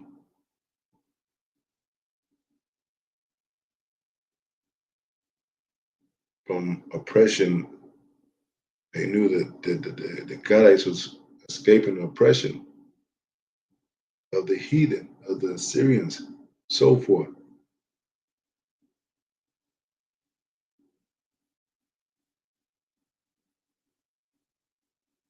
After slaughtering us, breaking treaties, beating us down, setting up schools and churches and all that. And they say, see, it ain't so bad. We'll let you go to church. It's not so bad. We'll give you some jobs. It's not so bad here in America. Let us do our thing in our way. And, you could possibly be a great contribution to our land.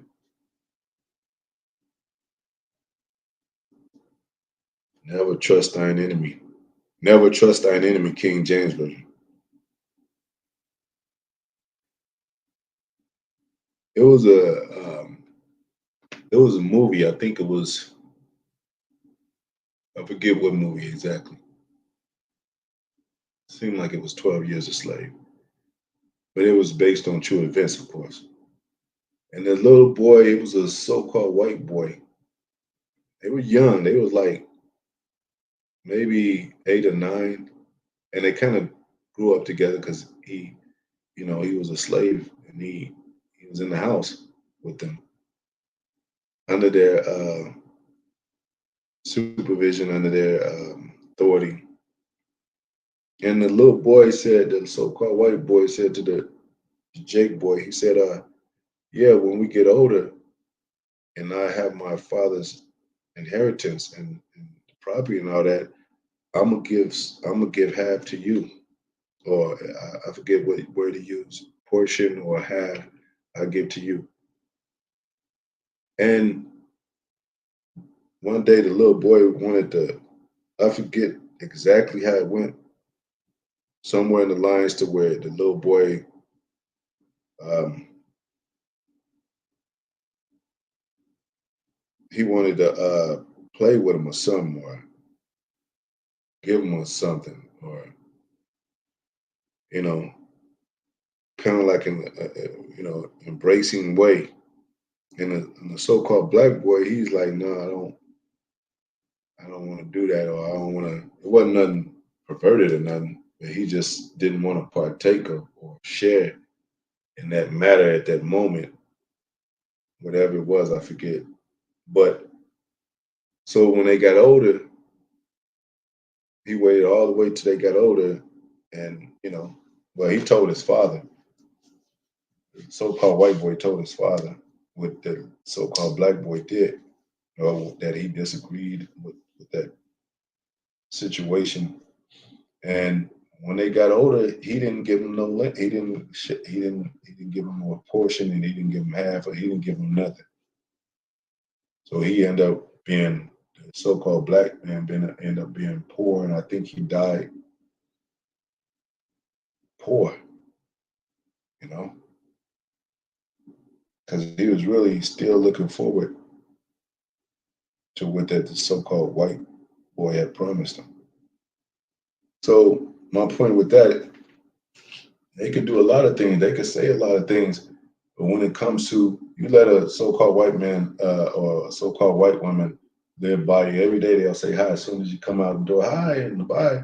As soon as they find out this, do you do something that they don't like, they're gonna call the cops on you. You know, have you get evicted.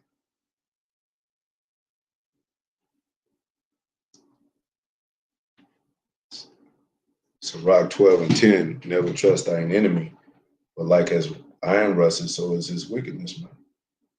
So he humble himself and go crouching.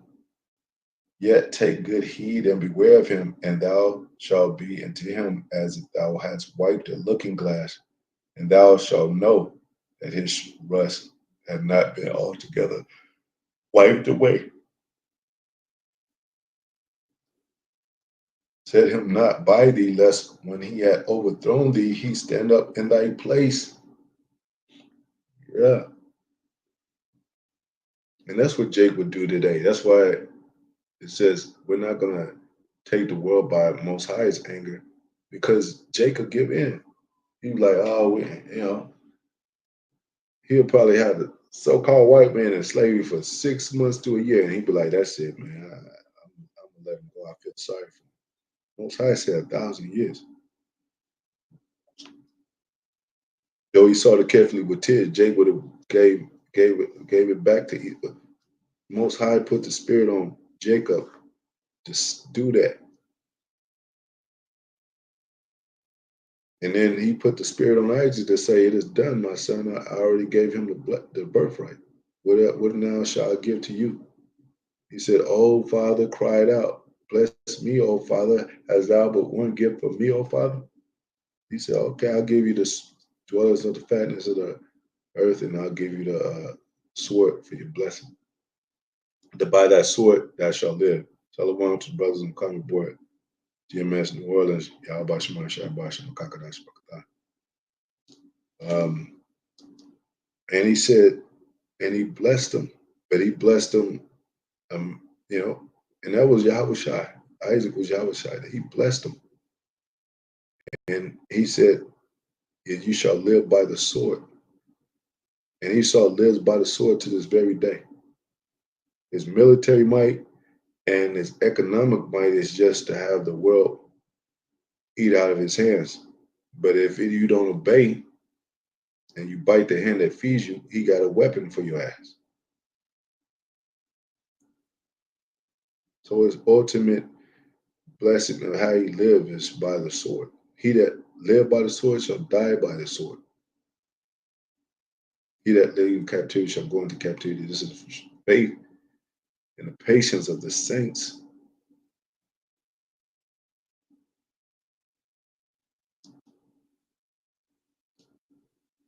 It says, he, it says, set him not by thee, lest when he hath overthrown thee, he stand up in thy place. Neither let him sit at thy right hand, lest he seek, you know. To, now, Jake have all these so-called black organizations when they want to be heard, when they want to, you know, um, so to speak, speaking in behalf of their people as black people, black communities. But then they'll give him the right hand, give him the seat in the you know, and give him, set him at their right hand and say, now, uh, you know, he's going to tell you what we're going to go into and how he going to help us and what he going to do for us to where we're able to have our own communities on that. And then they'll step up in our place and being like, well, we offer jobs, we offer, you know, we live by a credit-based system, but it will make it easy for you to get good credit. You know, you, you will set your children in school. We have a welfare program for you. We have a daycare system for you. We have a school system for you to where you're able to, um, you know, get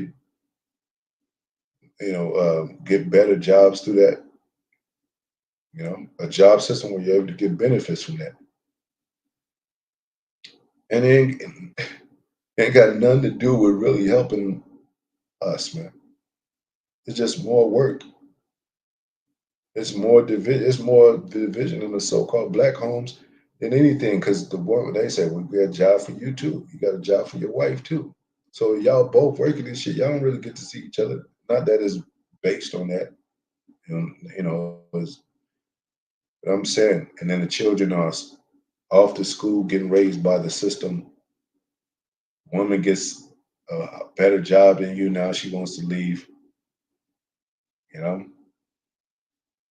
or she's cheating with her boss because she spends more time at the job than at home. She's tired. She don't have time to cook for the man. He's not satisfied. He's not happy. He wants a full course meal when he gets home. He's tired too. They don't really know each other no more because they don't really see each other or talk to each other anymore. So is it really a better system? Is it really? Did he really help you out? Lest he seek to take thy seat, and thou at the last remember my words and be pricked therewith. Yeah. Damn, he told me.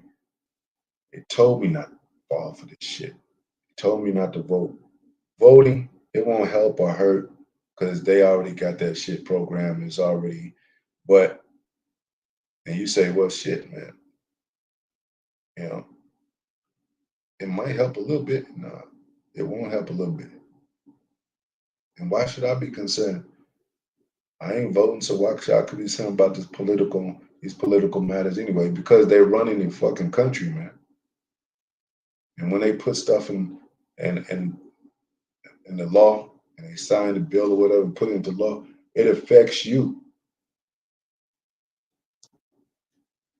What if they implement transgender or drag queens in schools? They already doing that in some schools. What if it's overall, you know, and you can't say nothing about it?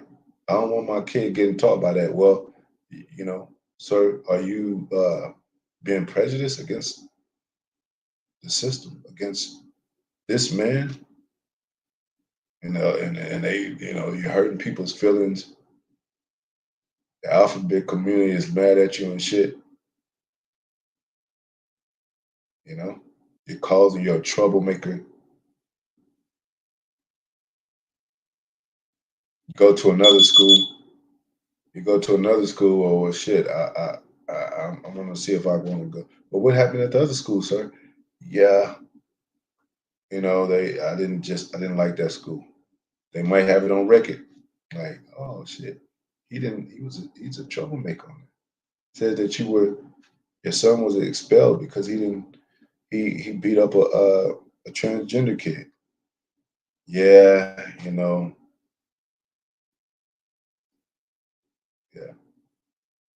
that's what they do. Wisdom of Solomon 2:10, GMS New Orleans said, "Let us oppress the poor righteous man." Yeah, they ain't talking about no Africans because they're not righteous. They heathen. It's talking about the poor righteous man right over here in America. Well, all across, but this is the main place where they show their dominance, flex their muscle, you know, have a great military force, even the police force, even though they janky as hell. It says, "Let us not spare the widow, nor reverence the ancient gray hairs of the aged." And it says that in our curses, they won't regard person of old or young, even a person with wisdom. It said wisdom should be wisdom, knowledge, wisdom should be the stability of our times.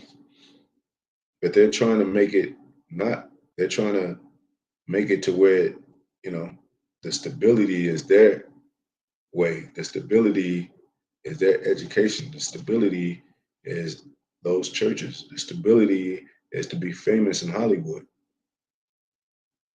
All them up. That's why they had MTV cribs. They let you dream about that shit, and that shit wasn't even real. That a lot of times that wasn't even their houses and shit. They just promote. A lot of that shit is about advertising. That's what Jake is doing. He's a slave that advertises their products. That's all it is. Whether it be sports, music, or whatever, all that shit is advertisement. And guess what? At the end of the day, we don't prosper or benefit off that shit for nothing. Let our strength be the law of justice. See, for that which is feeble is found to be nothing worth. So that's how they look at the poor as feeble and nothing worth, unless it's contributing to their laws of what they call justice. Who are the real just though? The Israelites, the saints. You know, it says it says, let me finish Sirach 12 and 13. Who will pity a charmer that is bitten with a serpent? And they charming this serpent, you know? Maybe we've been hurt and we've been overlooked and we discrimination and all that, and it's been a long time coming, and we going through the same shit as the oppression of during the times of 60s and and civil rights movement and affirmative action and all that shit. And they cry out, and when the serpent gets close enough, they bite them in the ass, man. And then what did it say? Pricked by their words, like pricked by the prophet's words, like we told y'all, man. The Bible tells you that's what I mean. We are of the people of the book. We repeat what the Most High have told us. It says, or any such as come nigh wild beast. Yeah. You can't be in a jungle and tame a lion and say, "Don't bite me." He gonna rip your ass apart. A bear. So one that goeth to a sinner and is defiled with him and his sins, who will pity? Yeah. It's just like you having a daughter and you say don't go to that party and she go and she end up getting raped and pregnant and you be like, I told your ass not to fucking go with it. I'm not gonna pity you. I told your ass, and I've been telling your ass around this house for a long ass time before your ass became of age to get pregnant. I was telling your ass, don't mess with those parties. Don't go around those certain women. You're gonna get wrapped up in that shit, and then they go anyway.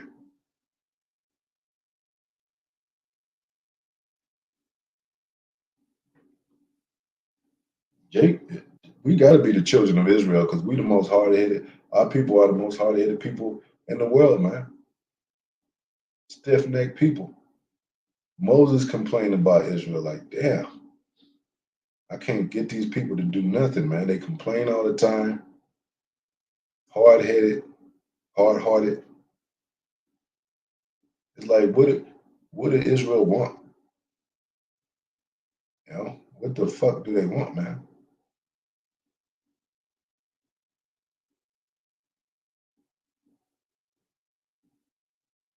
For a while he will abide with thee, but if thou begin to fall, he will not tarry.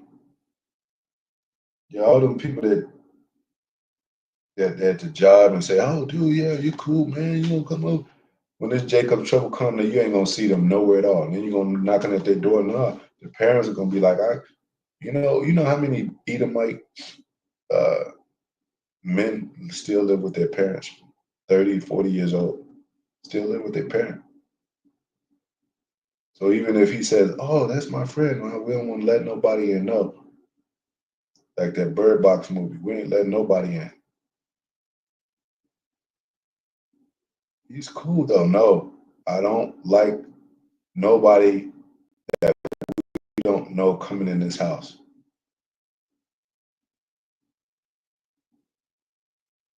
Everybody's dissociated, you know, and they into their own thing. Nobody's thinking together. Nobody's um, wholehearted, you know, friends and family oriented type of friendships here in America. It's none of that.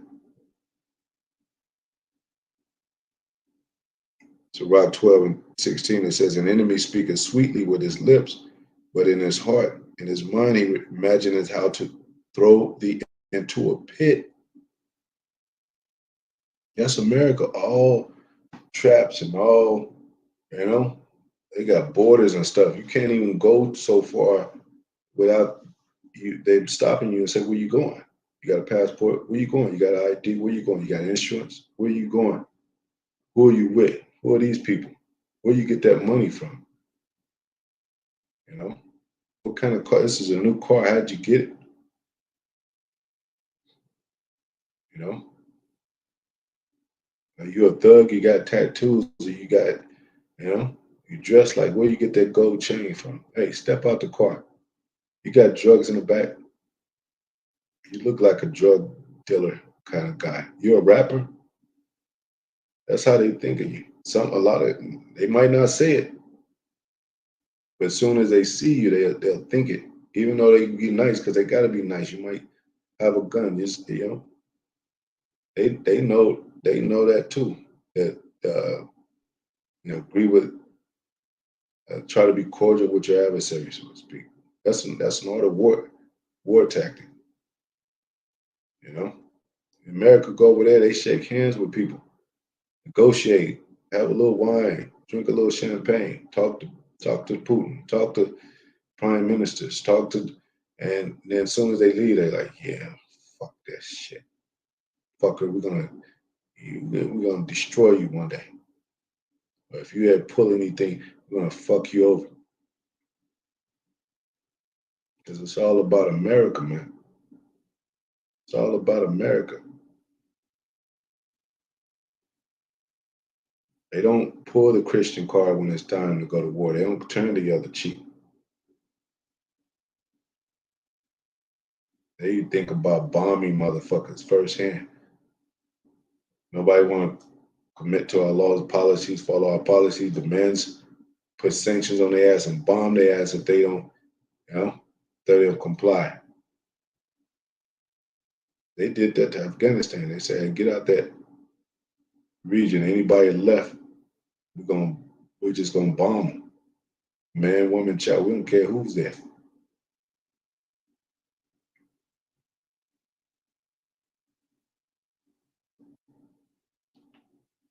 And I get it. I mean, you a superpower, you tend to protect your people, your own, whatever, which is not the case. But I'm just saying that's what they promote for liberty and justice for all of America. And that's the American way, make America great again. and it's on principles and on Christian standards, so to speak, even though they're anti-Christians. But when you really look at it and dig deeper into the layers, they did it by unrighteous unrighteous decrees, man. I'll get that. It says, but in his heart he imagined how to throw thee in a pit. He will weep with his eyes, but if he find opportunity, he will not be satisfied with blood. He will weep with his eyes, man. That's why I don't believe none of these politicians that apologize. Of course, we don't. We know who the politicians are. You know, they apologize. They cry. They visit the homeless. They visit. They after the damage is done, they go and they look through the debris and they say, well, we got to put up funding for these people, the immigrants to come over here, some kind of funding for these people. That's just mockery, man. The Negro been here for years before anybody, and they still haven't helped them. The tribes, and they still haven't given reparations and helped them out on a level to where even community wise, which we don't believe in that community BS, but they haven't even helped them out. That it's our own people that are billionaires all over the world, and they haven't helped anybody out. And they say, well, they think like these are these dirty niggas, like they ain't worth, you know, helping and all that. Get up off your ass, do something, you know. But it's a psychological uh, method to training somebody, beating somebody down, taking the confidence from somebody, putting taking a man out the house, putting authority figures that are you know of sodomy and of debauchery and all that, and you weaken and feminize man and the child that grows into a man, but may take a turn because of that supervision, that ill supervision authority. You're gonna have confusion and chaos, suicides, violence, murder, all the things they did, rape, robbery.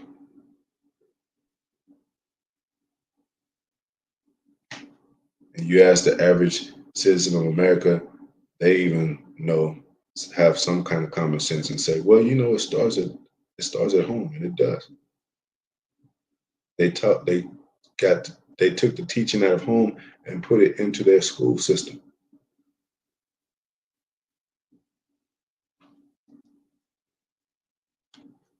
You don't learn no morals in school. You don't learn how to behave yourself in school.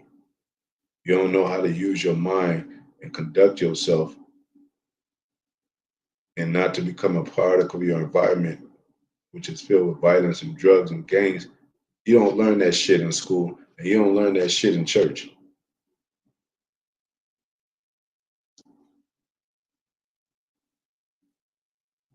I'll start to close out. So, what is another word for it is capitalization? Capitalization definition: Here's the definition of provision of capital capitalization. for a The company, provision of capital for a conversion company, of or the income or conversion of assets income into or assets capital, into capital. action of writing or printing in capital, using capital. I'm not meaning that.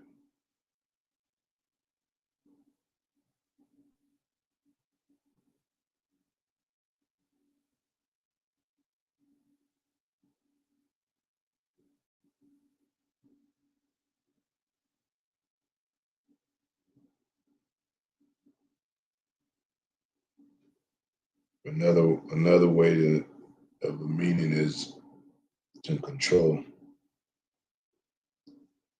to capitalize money, to supply money to a business so that it can develop or operate as it should.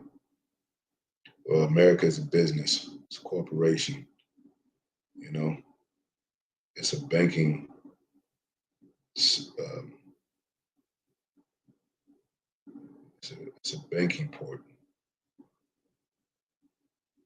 and all currency flowing through here, imports, exports, and all that shit.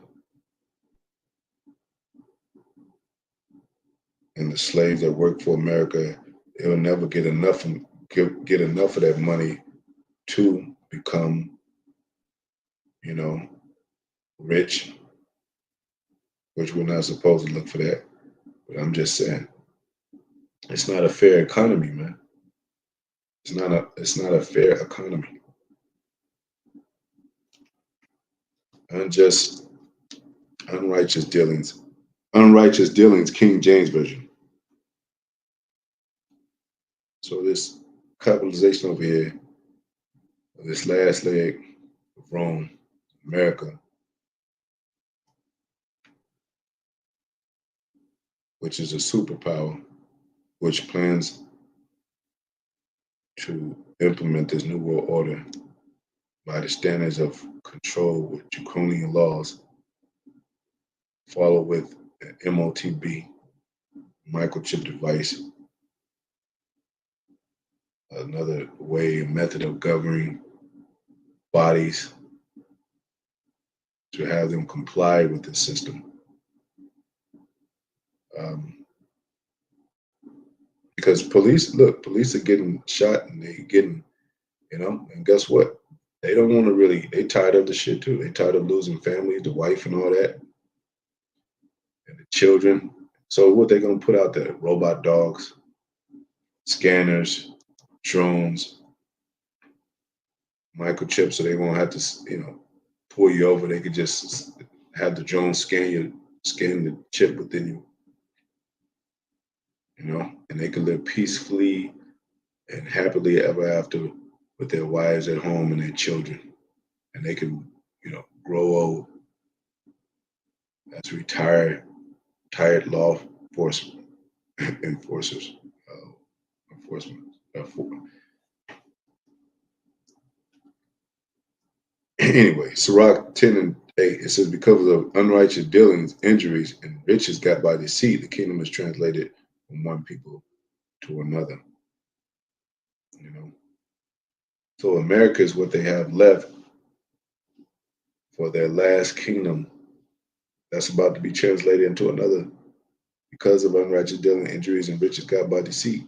And we already know, if you look at America's records, each of these things apply to America. And they got a nerve to call us terrorists or anti-Semitic, and speak highly against us. They're not biblical, because if they were, no way they could call us anti-Semitic. If they were biblical, there's no way they could, uh, call us domestic terrorists.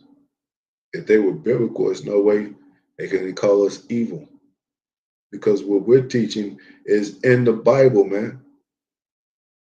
It's coming from the Bible, and we're teaching against these unlawful acts.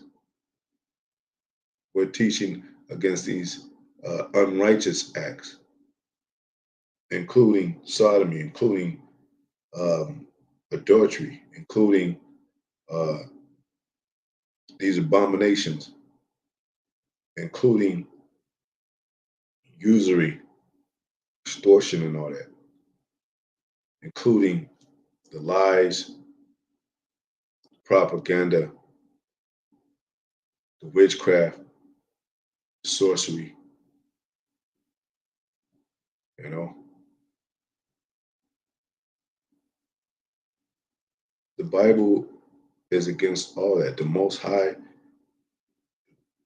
God, you call him God, you call the Son of God Jesus, which is not his name,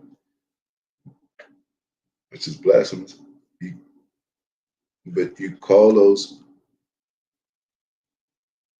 powers by those names, and you read from the same Bible,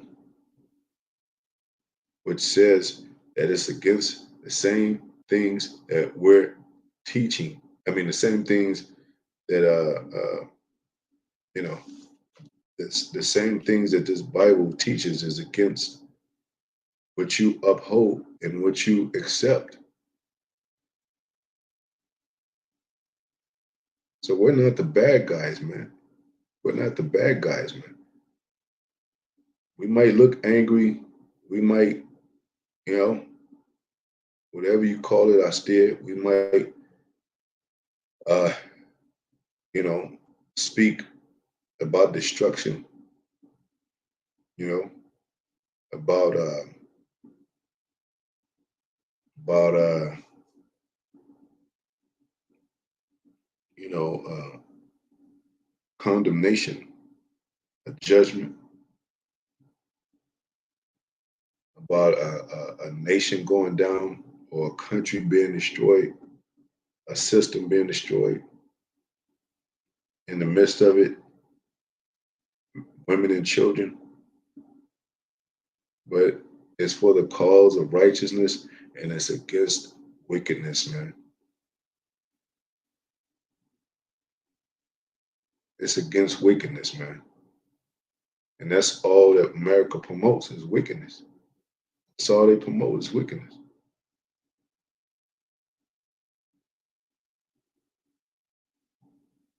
All the lust of this world, the clubs, this drinking or excessive drinking, like I said, the adultery and all that, the sodomy, that's the Bible is against those things.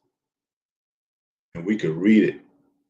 And that's why they're trying to outlaw this Bible like they wasn't using it. Like they didn't have it in their churches booming everywhere, having us read it in a way, hiding the coded parabolic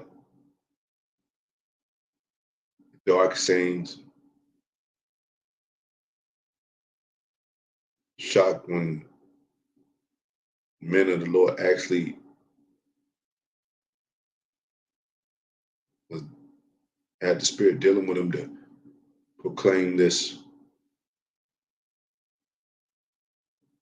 So they're not only wicked, but they're hypocrites. The Most High said the hypocrites shall uh, be ceased.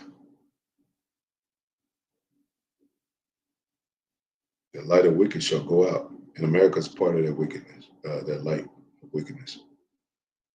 America's a part of the fornication, heavy. America's the um, leading influence of all these abominations. That's why Most High is going to use her as an example. That's in the Bible. If you don't believe that America is modern day Babylon, spiritual Egypt, spiritual Sodom, go outside and move around a lot, maybe from even one state to another. Go out to the clubs, go to the churches, go to the schools. I'm talking about in every state. If you got the willpower, if you got time, and see that doesn't fit what the Bible says about the harlot, you know. You don't really have to go out. You could just look it up on YouTube. You could see what's happening on TikTok and YouTube. Like we said, you don't even really have to go anywhere, man. And it'll speak for itself. You know. Let's see what these protests bring and see if they speak against all the things the Bible speak against. And see if America really follows a moral code. And see what Trump says out his mouth. And if he pulls the Bible out, if he wins presidency and pulls the Bible out, that lets you know he's truly the devil. Not him only. He is truly antichrist. Not him only, because there's many antichrists, but he's a part of the fabric of this wicked ass world and system that goes against the Bible and the God of the Bible and his son. So hopefully it was edifying, to the next video. Hopefully I didn't talk too much and hopefully I talked enough through the scriptures, you know, for it to be edifying and satisfying to the ears. That's what righteousness is supposed to be. And his word is supposed to be satisfying to the ears and the soul. This is the comfort right here, man. the Holy Spirit. Anyway, Shalom.